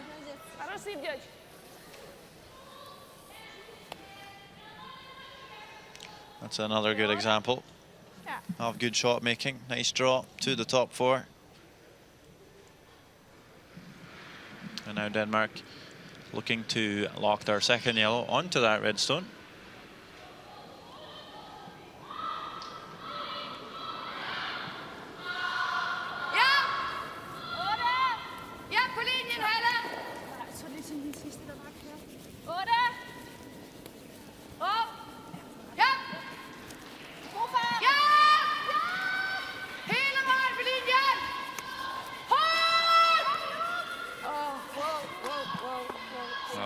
The guard. And slips into the rings as well, so expect to see Russia play a takeout on that yellow. Look at the matchups at lead. Pretty good shooting from both leads. Esbjerg just sneaking it.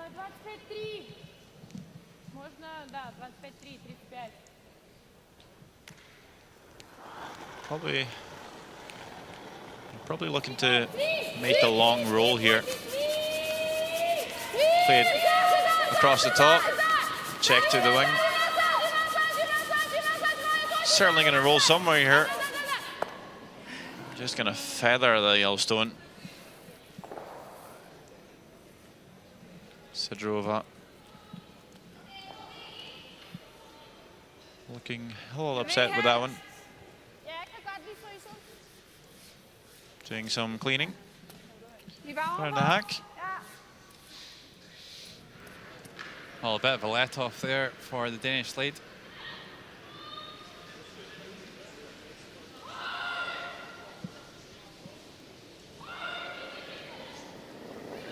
Another freeze attempt, this time by Stephanie Riesdahl.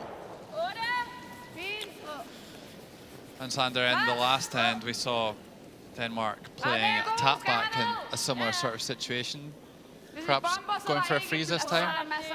Yeah, well, Denmark had last stone in the previous end, so they were looking to open up the forefoot and create more room to score.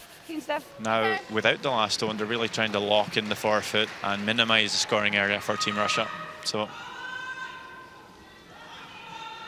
two different approaches for two different ends. Not the perfect freeze, but does tap the redstone back onto the button and leaves the shooter perfectly online.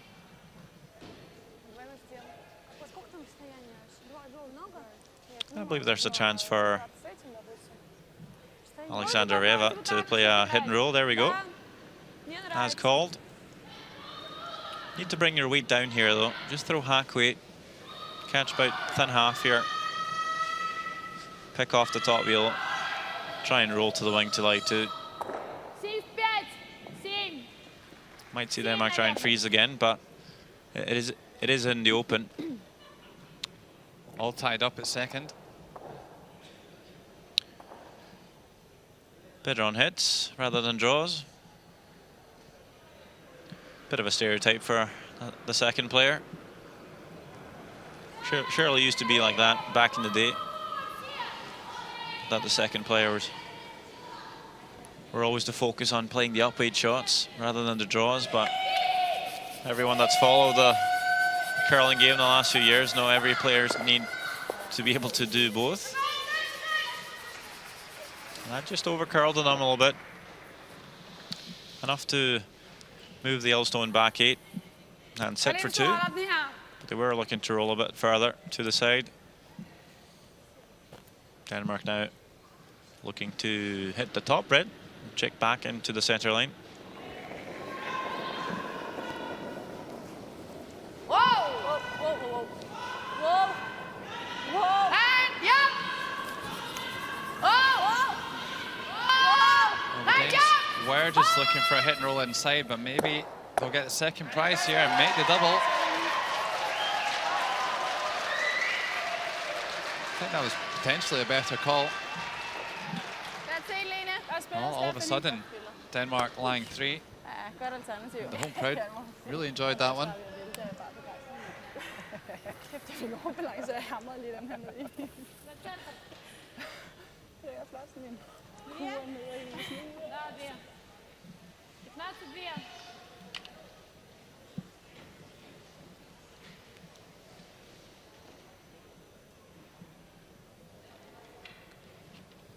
Team Russia will ignore the yellow stones in the house and just come around the center guard.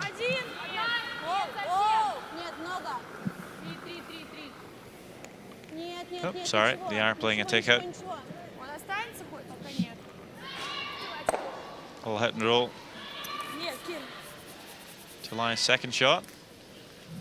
Well, that's just going to leave Denmark a chance to come around the center guard.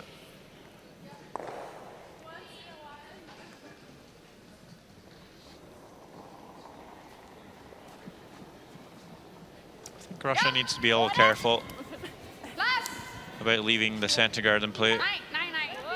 Surely the most important thing for Anna Sidorova is to score, well, to score at all in this 8th end. Even a score of 1 here would be pretty good. You'd be 2 up. And then even if you give up a deuce in the 9th, you'll be coming home with hammer in 10. Really nice draw by Helle Simonsen. Well, that was a great opportunity there for the Danes to really take the initiative in this 8th end, maybe even put a steal on the board. Fantastic draw there by Helle.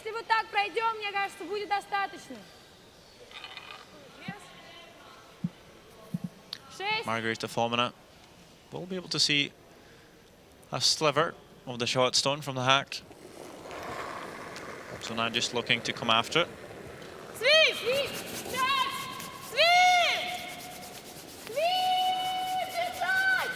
Really sweeping this one for a line, getting closer and closer to the guard, and for every foot.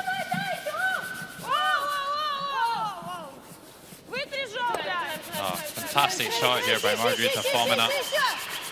That really was not straightforward.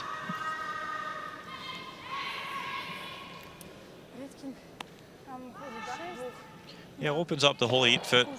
No yellow stones in there now, forcing Denmark to play a little hit and roll back. Pretty even matchup at 3rd as well. Helle Simonsen holding her own against Margareta Fomina.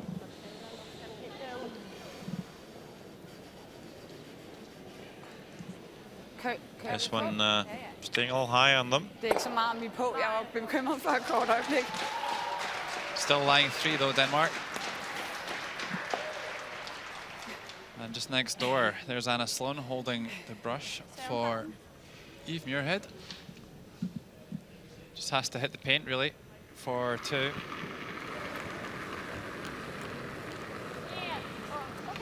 And that would tie the game up, Sander, after 7 ends.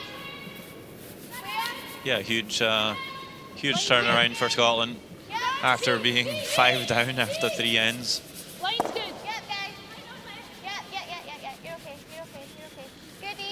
And this draw will find its way into the top 8 for a score of 2. Tied game after 7 ends. But Finland will have the last stone advantage. Okay. In 8. Let's go up short because they're going to want. Yeah, 7 ends played there. Finland 6, Scotland 6. Do you think they will though? Tai yritys. Sitten niillä ei olisi ollut kuin se yhden paikka. Ihan niin kuin arveltiin, niin se ei noussut, mutta mä en ainakaan uskaltanut kyllä. Joo. Joo, ei kyllä tuolla reunassa on pakko pitää harjoittaa.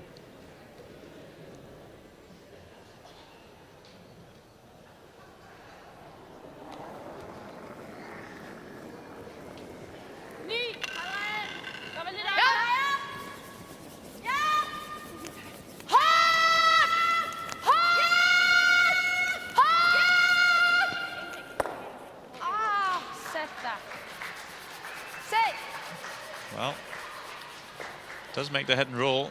Rolls a bit too far. Still line 3, I believe. But all the yellows And around the 12 foot.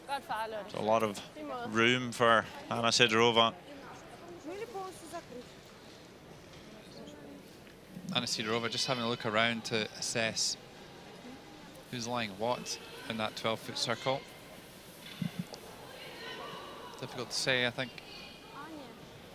Potentially Denmark lying 3 at the moment.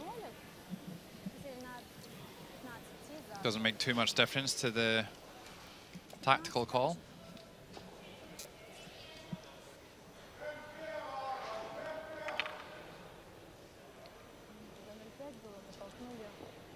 Just looking for this draw to be top 4. In behind the guard.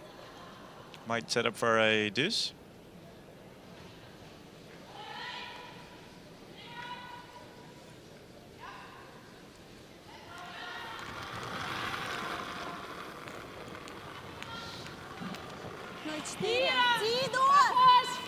Well, they should certainly know the line. We saw Hella Simonsen play perfect draw around here.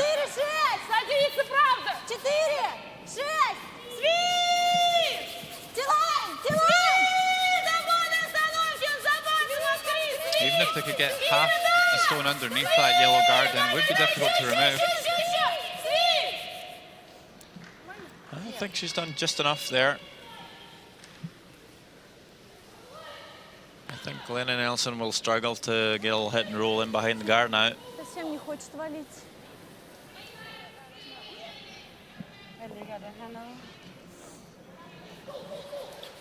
Well, from this angle, looks possible.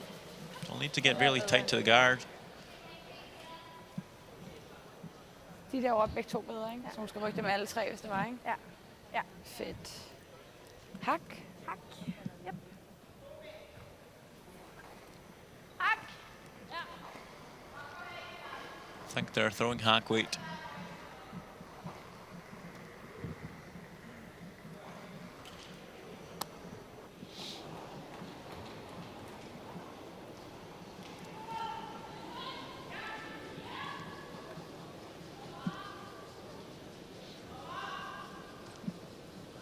Glenna Nelson taking her time over this one, knows how important a shot it is. Any sort of a slight mistake here, and it could be a deuce for Russia, and then the game would potentially be beyond them.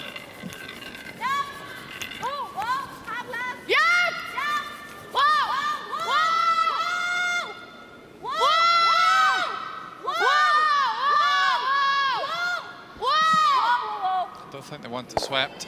Gets down onto the nose. Great shot. And Denmark lying 3 here. Maybe even 4.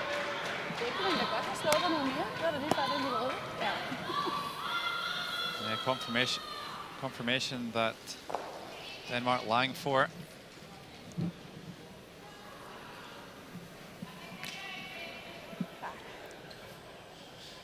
Pretty even throughout, really. Glenna Nelson just sneaking it on Anna Sidorova. This will certainly be a test, this one. Sander, we've seen a lot of big weight takeouts from Anna Sidorova. Are we going to see another one here? She really needs to bring her weight down this one, I think. It's all about where you leave your shooter this time. Oh, absolutely, she's facing a sea of yellow here with her last stone.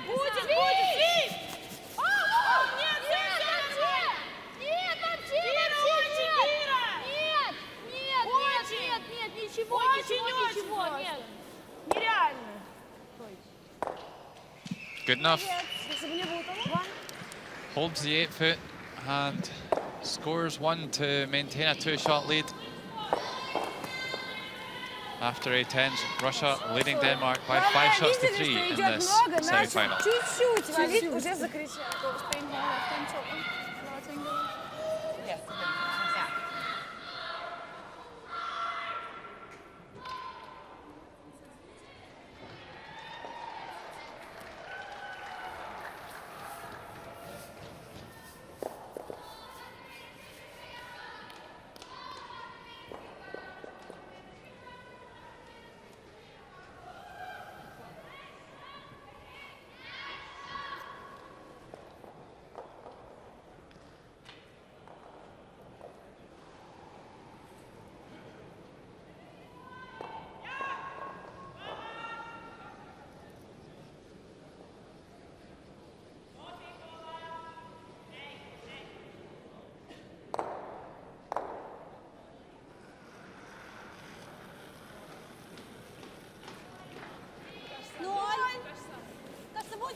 ninth end. Denmark trail by 2.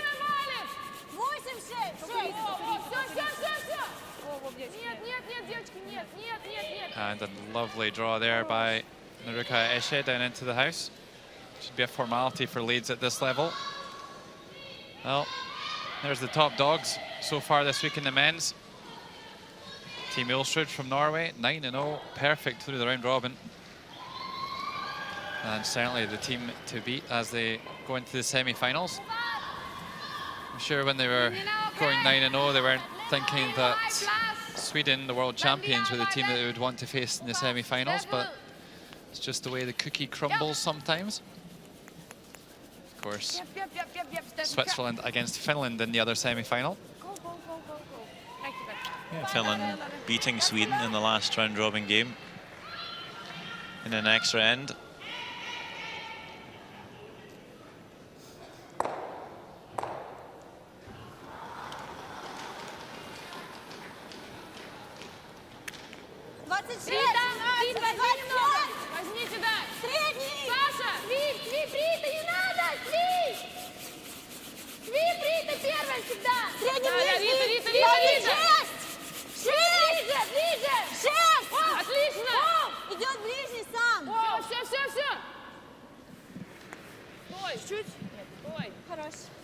Really nice setup by the Russian lead.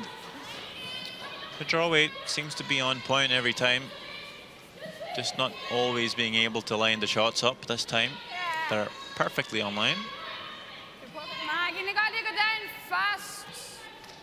Sander, what are Denmark's options here after that almost perfect setup by Russia? To be really aggressive, just come straight around the corner guard. It's the easiest way of getting there. You could also try and play all tech shot, move that center guard into the house, and then roll your shooter in behind the corner. Could also throw another corner guard, see Russia peel it, and then you can make a play on the center guard because you would no longer be in the free guard zone. Well, just a reminder that we are playing with thinking time here, and those are the clocks just at the top of your screen. Denmark with just over 10.5 minutes remaining for the last 2 ends. Should be comfortable, Sander? Yeah, no problems, I think. Both teams with a timeout left. Might see the coach come into play later on. Denmark has elected the draw. Just playing to the lead, the strengths. Seemed to have really good line coming around the guard, but didn't really finish that much. So maybe a little straighter coming down the end turn towards the audience.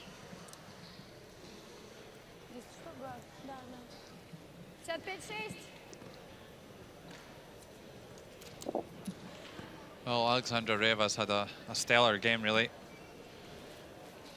And I can still see a piece of this yellow. Not much, though.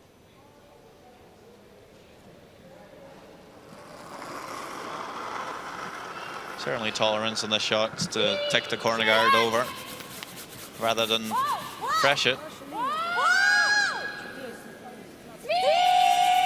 A little bit off and on here. Generally means it's close, but I think they've lost it here. That's not too bad, though. Opens up the yellow. Still a smart shot there by Alexandra Reva. Absolutely missing on the correct side, as you suggested, Sander. Rigtig gerne have rykket den forreste. Ja. Spørgsmålet bare om det lige ned, eller om det er lavet den der. Jeg går lige rullet herover. Sander, Denmark trailing by 2 here, 9th end. They have got the last stone. How hard do you think that they will push in this end? I think they're got to go really hard. I don't think they should be removing too many red stones. Maybe just push them back of the tee lane. Try and leave them around, complicate things for Team Russia. You know how good they are at throwing the up weights. Just gonna have to leave some stones around.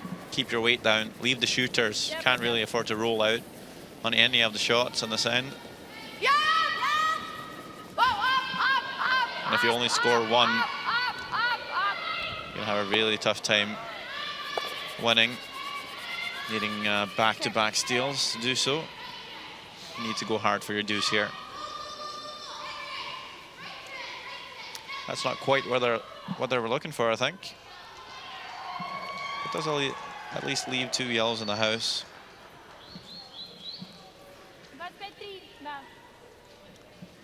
Russia looking to play a hit on the wide yellow.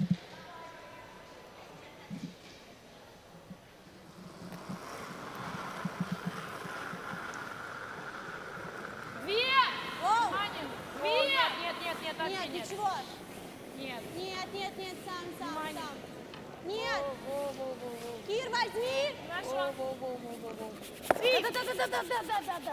This will roll in there as well. Nice shot again by Reva. So here are the semi-finals and the route to the medal games. Winner going to the gold medal game, and loser will drop down there to the bronze medal game from both games, of course. No page playoff this year.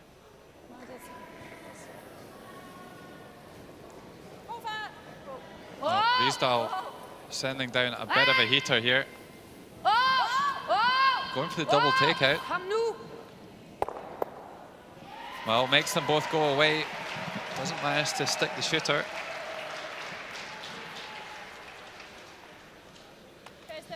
Does open up the scoring area a little bit.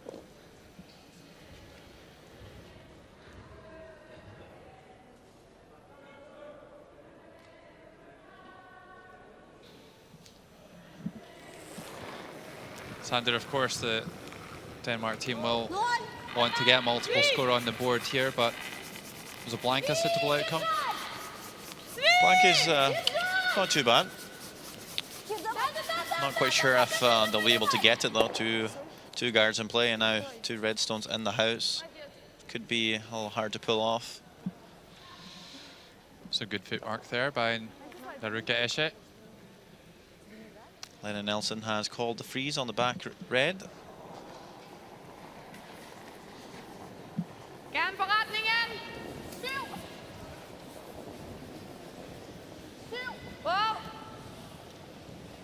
Er den længere?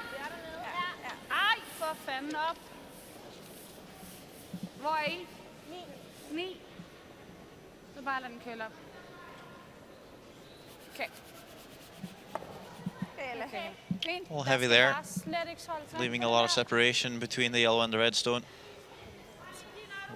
Was looking to just lock that on. Yellow shot stone fully in the open.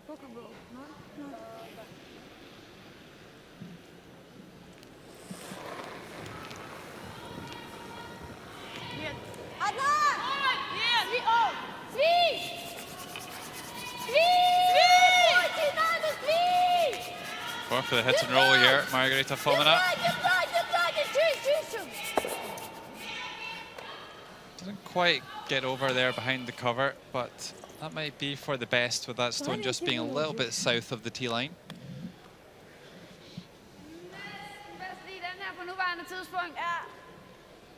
Har du luft? Ja. Meget? Ja, 3-4 centimeter, tror jeg. Så bare spil her.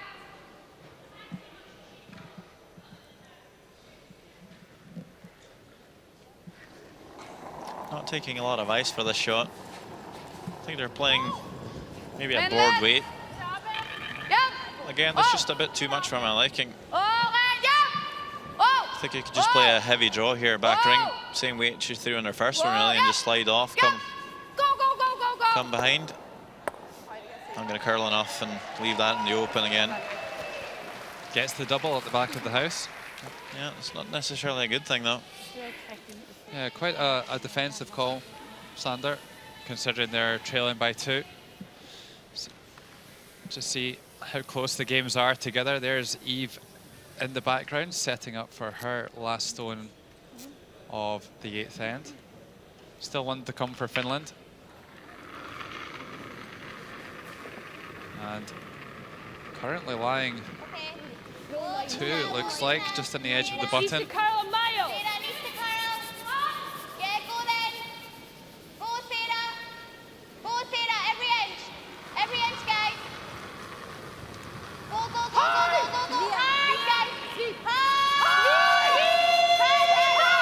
Well, just guarding up the red guards, trying to prevent any promotion takeout. The Scots, meanwhile, in our featured game, it's just really target practice for the Russians. Denmark failing to get their stones in behind the guards.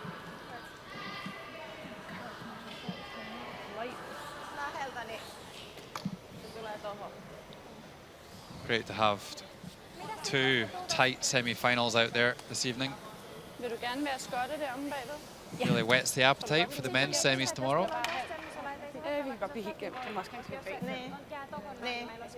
Mun mielestä tää on helpompi. Ja sit ei sillä voi antaa niille enempää kuin sen 2. Den skal altså forbi en sten i 8 fod, ikke? Jamen, det er det. So we will pop back to see Finland when they're done weighing the situation up. Still 3 stones to come here in this 9th end. This is Lennon Nielsen's first one.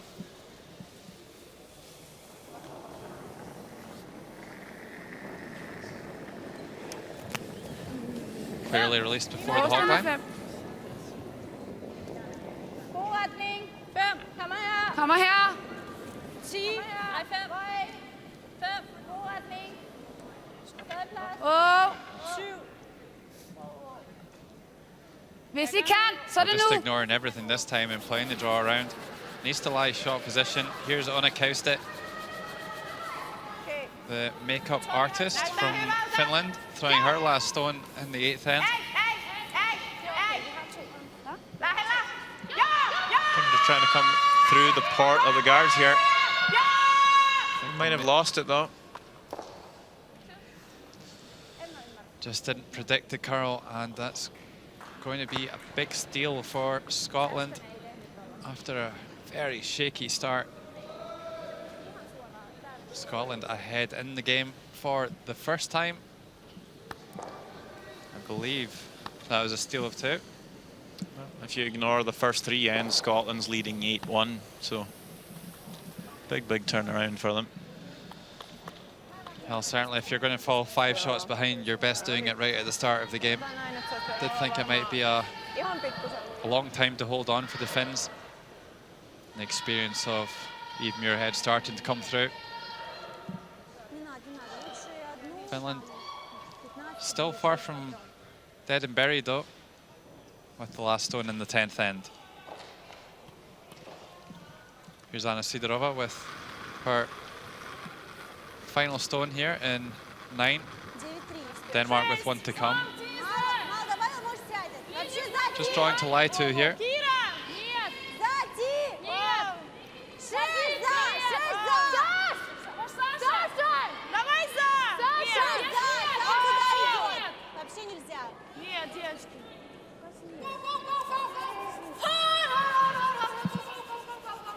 Well, she does just move that yellow stone. I think she may be lying second shot at the front of the house now. So perhaps a fortuitous rub there for the Russians. Certainly looks that way from our overhead camera, which is far from conclusive, we've learned in the past.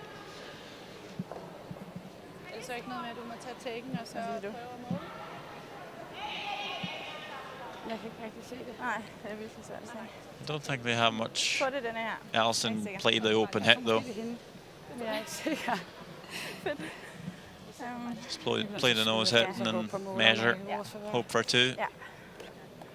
There's no double on the reds, so the call remains the same. You'll see Elena Nelson playing a bit less weight than Anna Sidorova for the nose hit, which I like. Vi ved det ikke. Nej, vi ser på det. Lille bitte squeeze mere, Steff. Mere.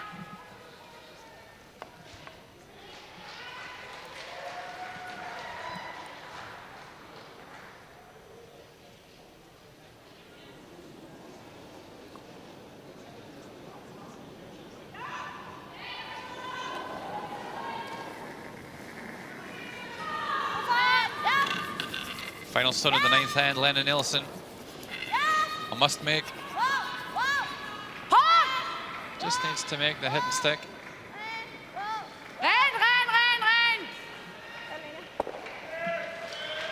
Nicely done. Tight game here.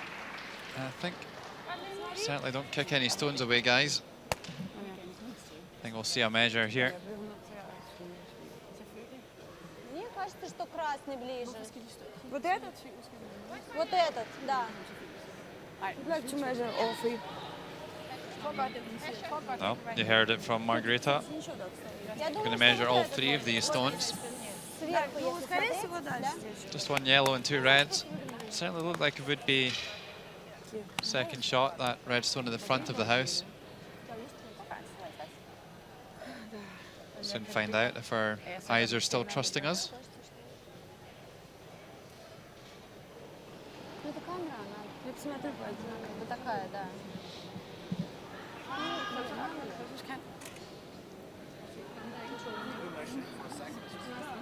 Yeah, for second yellow.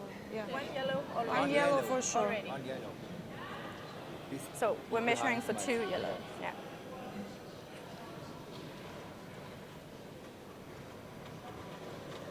I've never understood why the umpires ask that question about what they're actually measuring for, whether it's the second yellow shot or 1 red. At the end of the day, it's still the same measure that needs to be done. I think it's just a procedure, which stone you measure first.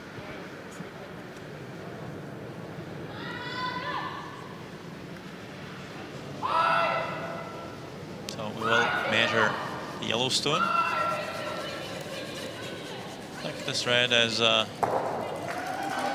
further away from the center. Couldn't quite see, but I believe so. The top red could very well snap the needle here. Oh. Oh, really? Wowie. Again, we're fooled by the camera angle. Well, the risk pays off. And after 9 ends, tied game coming home. Russia 5, Denmark 5.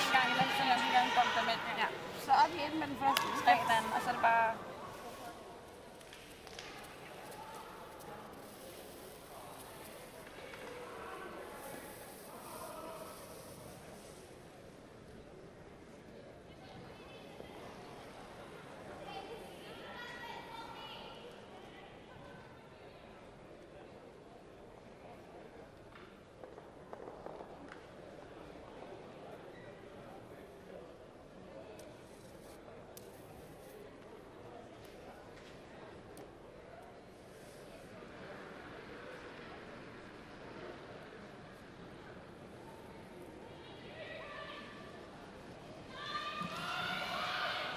Well, it turned out to be a very costly miss by Anna Sidorova with her final stone of the 9th end, giving up 2.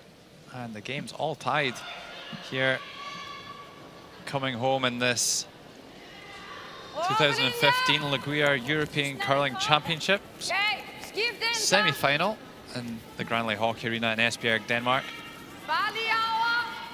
It's been an extremely tight game. You hate to see someone lose. Sander, both teams been a very good value though.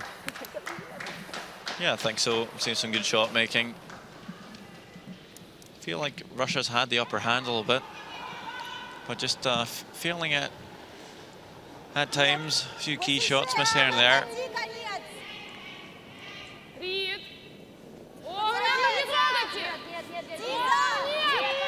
This draw by Esche. All the way out there. Looking for this one to dig in.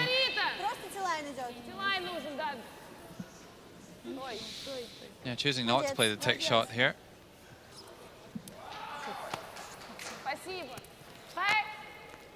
Important to keep that one in front of the tee line.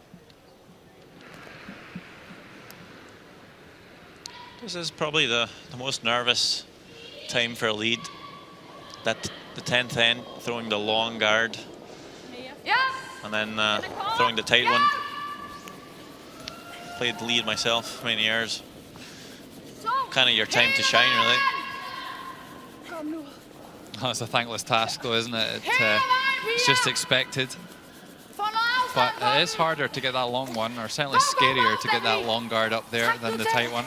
Well, you usually don't play the long guard, so you go through a whole week, perhaps at least a full game, and then you're having to throw a stone so late. To just cross the hog line, really scary, but just look at the result here. That's 2 perfectly thrown guards, lots of separation. On line, no chance for double. And as a former lead myself, I just need to applaud that. Now opting for the tick shot. Anna Sidrova asking her lead just to move the guard over. Of course, we are in the free guard zone. You're not allowed to remove any stones from play, but you are allowed to move them about. Try and spin them off the center line. This one curling a bit too much. Well, hits it fat, and Super's trying to get it out, but nice weight there from Esbjerg. Yeah, pretty good, actually. Well blocked the in-turn draw, but leaves the out-turn open.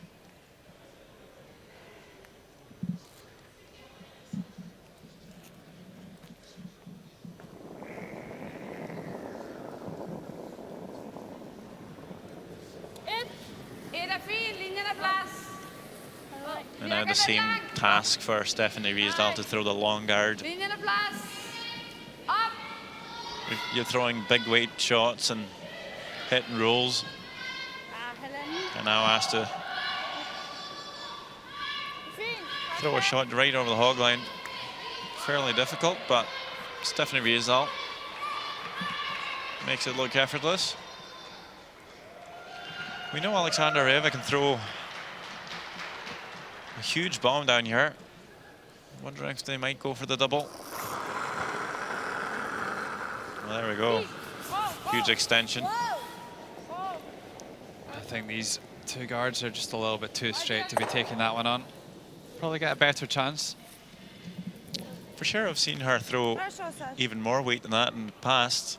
Haven't seen it thus far this week.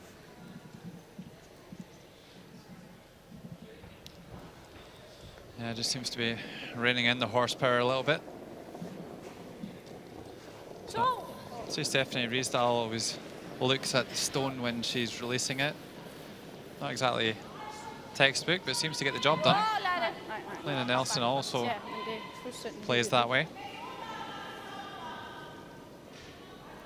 Generally, you would see the players with their eyes absolutely fixated on the brush all the way out.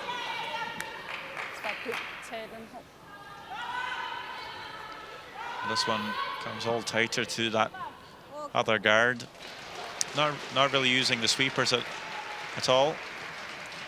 Well, just another look here. So you're looking at the brush all the way out, and then just before release, just checks to see if the stone's still there. Perhaps the chance for double now from Alexandra Reva. Nope. Just getting the single rock off. Well, that was certainly a better opportunity than the previous one. So Denmark survive Alexandra Reva and her healing ability. I think you'll be good at that, Eve. 9th end, just next door. Scotland having a super 5 end to turn this game around and take a 2-shot lead.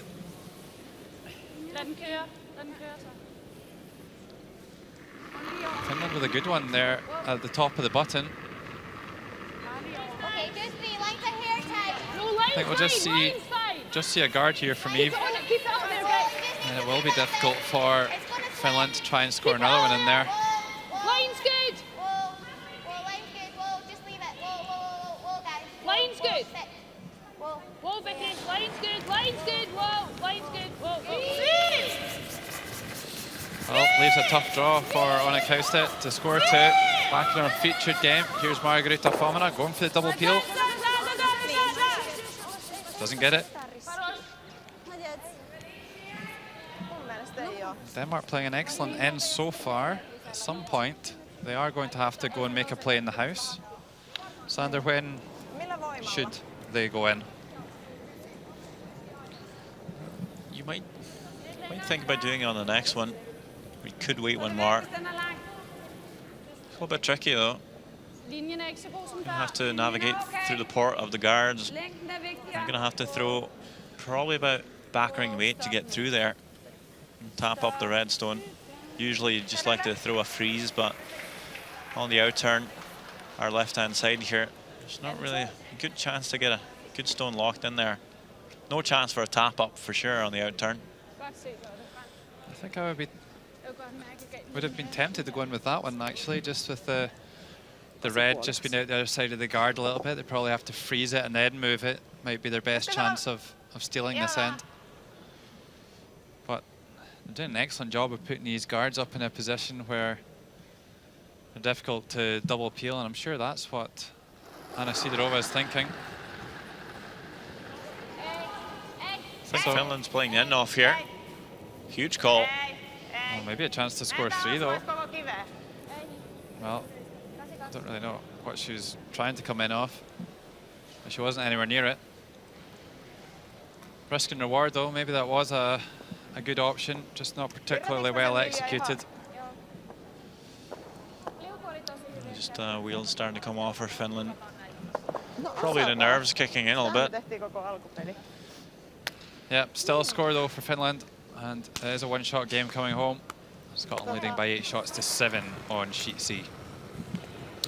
So Russia have a little team chat there before this call. Maybe discussing to change up their call. So if I'm Denmark now, I'll be thinking, well, throw another guard. Russia might draw or throw a guard themselves. So surely the time to come into the house here and make a play on that redstone. Yeah, absolutely. Sander, I think they need to make sure they're lying shot after this one. Might well be their only chance.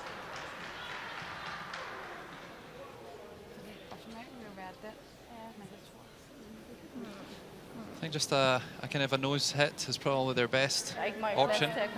Ulrik Schmidt, he'll certainly know what to do. Jeg tænker, I skal have den ud. Ja, helt ud. Ja. Fordi, altså, hvis I nu får den helt ud, står på næsen, så har I muligheden for at gå rundt næste gang. Hvis du kun bomber lidt, Jeg tror heller ikke, jeg kan bombe. Jeg tror ikke, der er plads. det tror jeg heller ikke. Hvis du bomber ind, så skal du bombe ind og bombe med en lille smule og ligge inde på, men du får ikke noget ud af at lade den ligge. Hvad for et hak? Ja, det tænker jeg. Tror du, det er nok fart til at komme igennem hullet? Ja, det tror jeg. Ja, men det er ikke sådan, okay, selvom den ligger helt åben, er ikke det værste. Kan du få bare en lille flop, og det finder helt åben er okay, ikke? Så hvis hun kommer næste gang, så kan du gå... Du vil ikke heller bare få lært den her og holde den? Jo, du skal altså ind. Du må ikke lade give hende et rull. Så farten, det ved jeg ikke. Du takker fint. Well, Ulrik Schmidt comes down and imparts his advice. He certainly knows how to win a European semi-final. 3-time finalist at the European Curling Championships.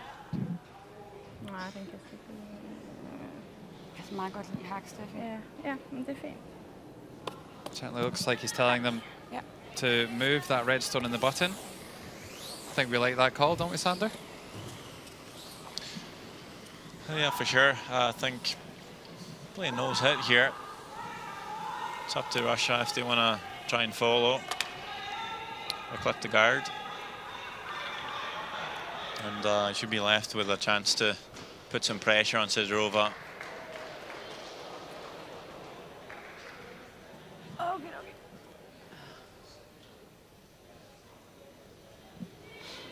She's going to have to navigate through this part. Yeah, the key here is to try and keep the shooter as close to the center line as possible. I think you can expect that Russia would want to run the guard in with the next one.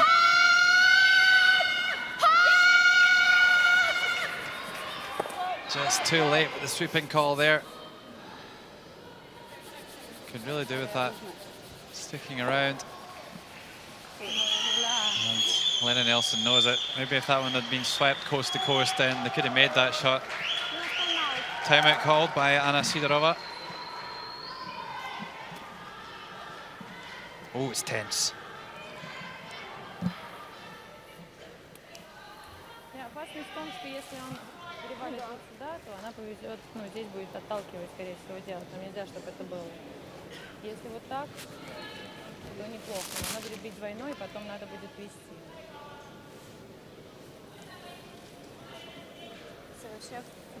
Убирать гард я тоже не вижу смысла. Она может как за этот сыграть, как за этот сыграть. Второй сделать, чтобы тебе Roger было Gustav комфортно. Schmidt Если он не нравится, смотри, making his way to the ice. What do we need? European champion himself as a skip back in 1985. Нет, ну, конечно, Right on it? Yeah, what are you thinking? First, tell me what you're thinking. Well, I think you're really... I can say in advance. Huh? What's that? I don't say in advance. I can say in advance. I just don't care really. So whatever, I will need to... Well, if you come down right onto it, she's got to move a bunch of stones, and you think it's going to leave you a pretty easy shot at some time, don't you? Huh? If I just come on it. Yeah, what do you think? Think it through, huh? I mean, even if they're staggered, she's got to move a bunch of stuff. Okay. And if you're right on it, she's got almost no shot. I don't know. See what the girls say. You got time. Okay. Yeah. But At the second try T-weight. yeah, Line weight. yeah, it gets you. Yeah. Okay. Talk it over though. Okay. It was quite interesting for me just to see how different teams deal with the timeout situation. And interesting, it's just a conversation between the skip and the coach, whereas quite often you would see the full team being involved. Подожди. Нам главное, чтобы... Kinda like it, though. С этой стороны, да. Чтобы она не сделала рот. Ну, чтобы не висит просто. Kind of maximizing what's being said when there's only two people talking, and then Sidorova can just kind of translate and tell everyone what Roger's input was, and then make a team decision what to do.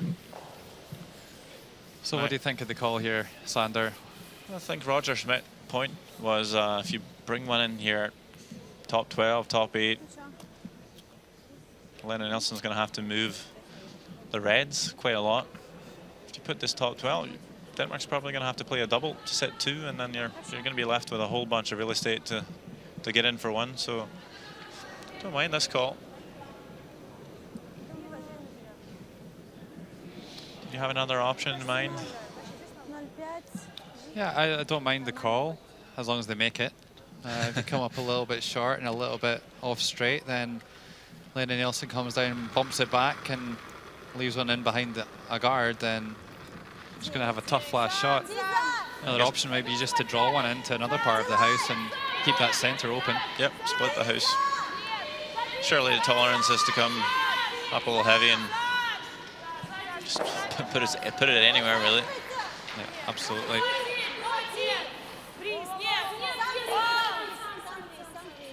I think she's done enough here.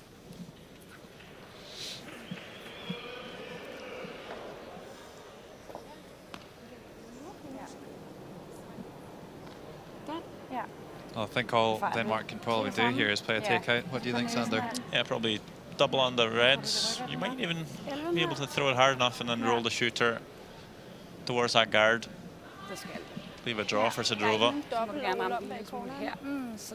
Oh, we've been talking all week really about how hard Anna Sidorova throws her nose-hit takeouts to win games. So maybe that's the play here. Make her play a nose-hit. And you might just get one spinning out. Oh no, Sidorova played a nose-hit to win the gold medal against Scotland back in Karlstad. So she has made that type of shot under pressure before. Næsen en lille smule offline.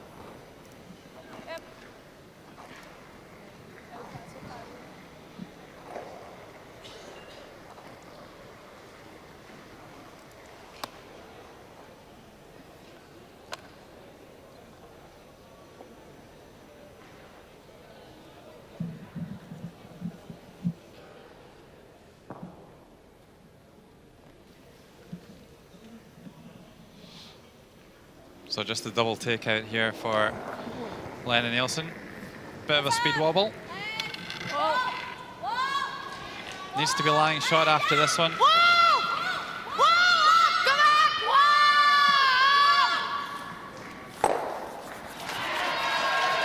Nicely done. And gets it just far enough to lie to. This one's going right down to the wire.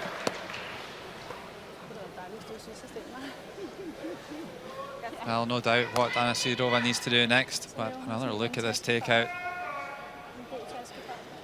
Hits it sweet as a nut. And Denmark lying 2.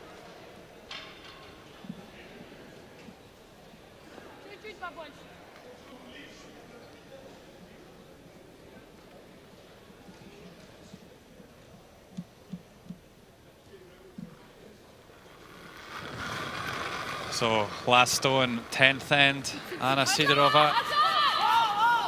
Just a nose hit required. Jump the sweep in. Nicely done. The arms raised by Anna. And Russia hold off a determined Denmark. And they'll see this one out. Russia going into the final with a 6-5 win over Denmark. Denmark will go to the bronze game and await the loser of the other semi-final between Finland and Scotland.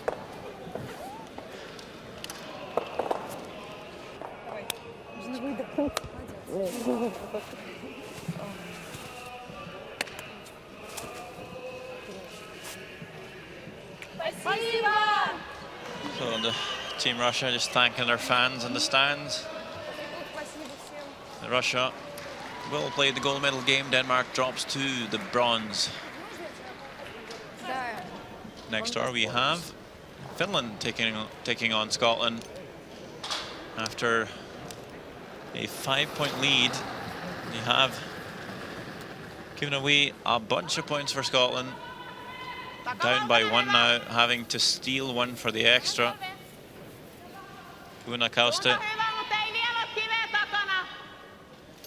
with a freeze to a back rock here.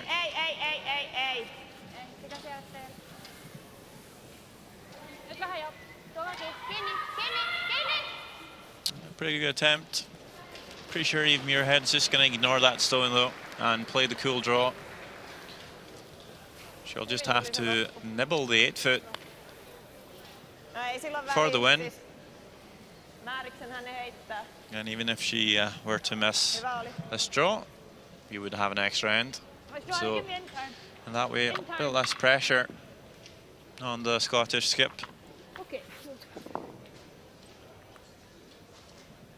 Surely she's played hundreds of draws to the 8-foot for the win before, even at a young age. 4-time world junior champion.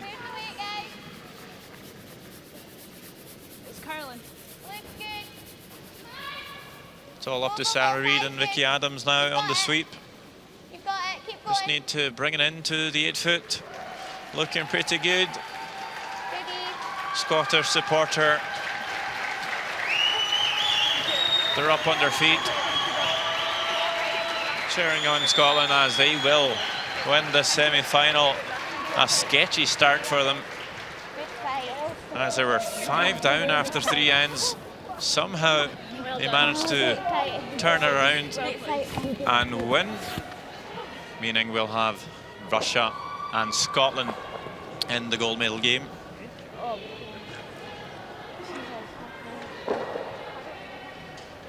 I don't think you have either.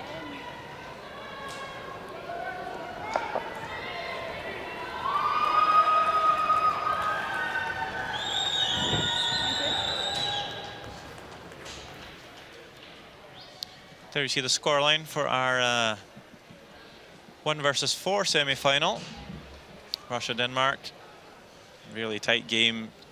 Came all the way down to the 10th end, and last stone for Anna Sidorova. Played a nose hit to secure her spot in the final.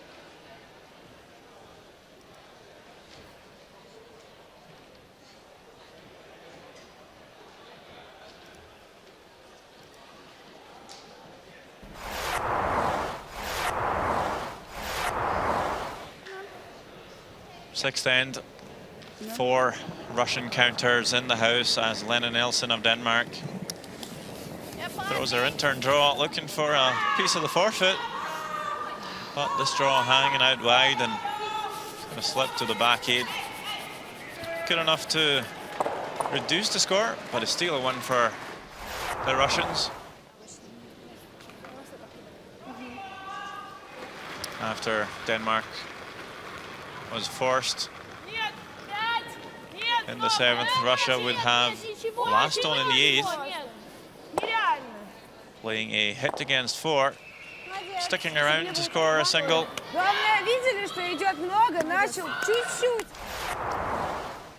In the 9th end, and Nelson would throw a nose hit as well for a possible score of 2. Called for a measure on 3 rocks. In the end, quite surprising, it was 2 for Denmark. And it would be all tied up as we entered the 10th end. No protection for Denmark shot stone, and Anna Sidrova plays a nose hit for the win. Russia will be in the gold medal game.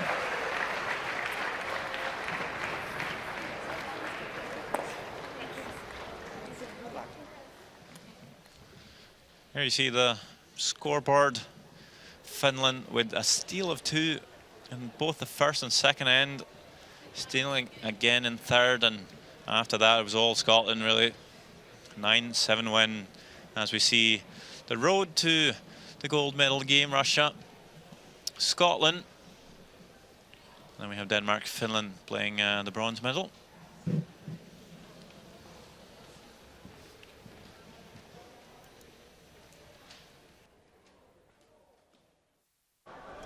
Anna, congratulations, back in the final. How does it feel? Well, first of all, I'm so proud of my team. They performed so well today, and that's a big advantage for us to get to the final once again, so that we can, well, probably kind of, well, there is a chance for us to make a final and to make a gold this time, as the last time we didn't win this event, so now we have one more chance to do this. Was there a key moment in the game that swung it in your favor? I can't say this. It was a pretty close game. They played well as well, and we just tried to keep the scoreboard working for us, and we had the hammer in the last end, so that probably was the key moment. Like, if you make the last shot, then you're winning. And lastly, describe what it would feel like to regain that gold medal that you won in 2012. That was the first really big medal for me personally, and girls too from my team, they won it before. So yeah, that was like probably the best beginning of my career, I would say this way, because we all playing for the gold at European, at Worlds, Olympic Games, any medals, and that was like really the key moment in my career, so that I can understand that, well, if I can win the European, then I can go for the next step and like to improve myself from year to year, and that's what we're trying to do. Great, congratulations and good luck in the final.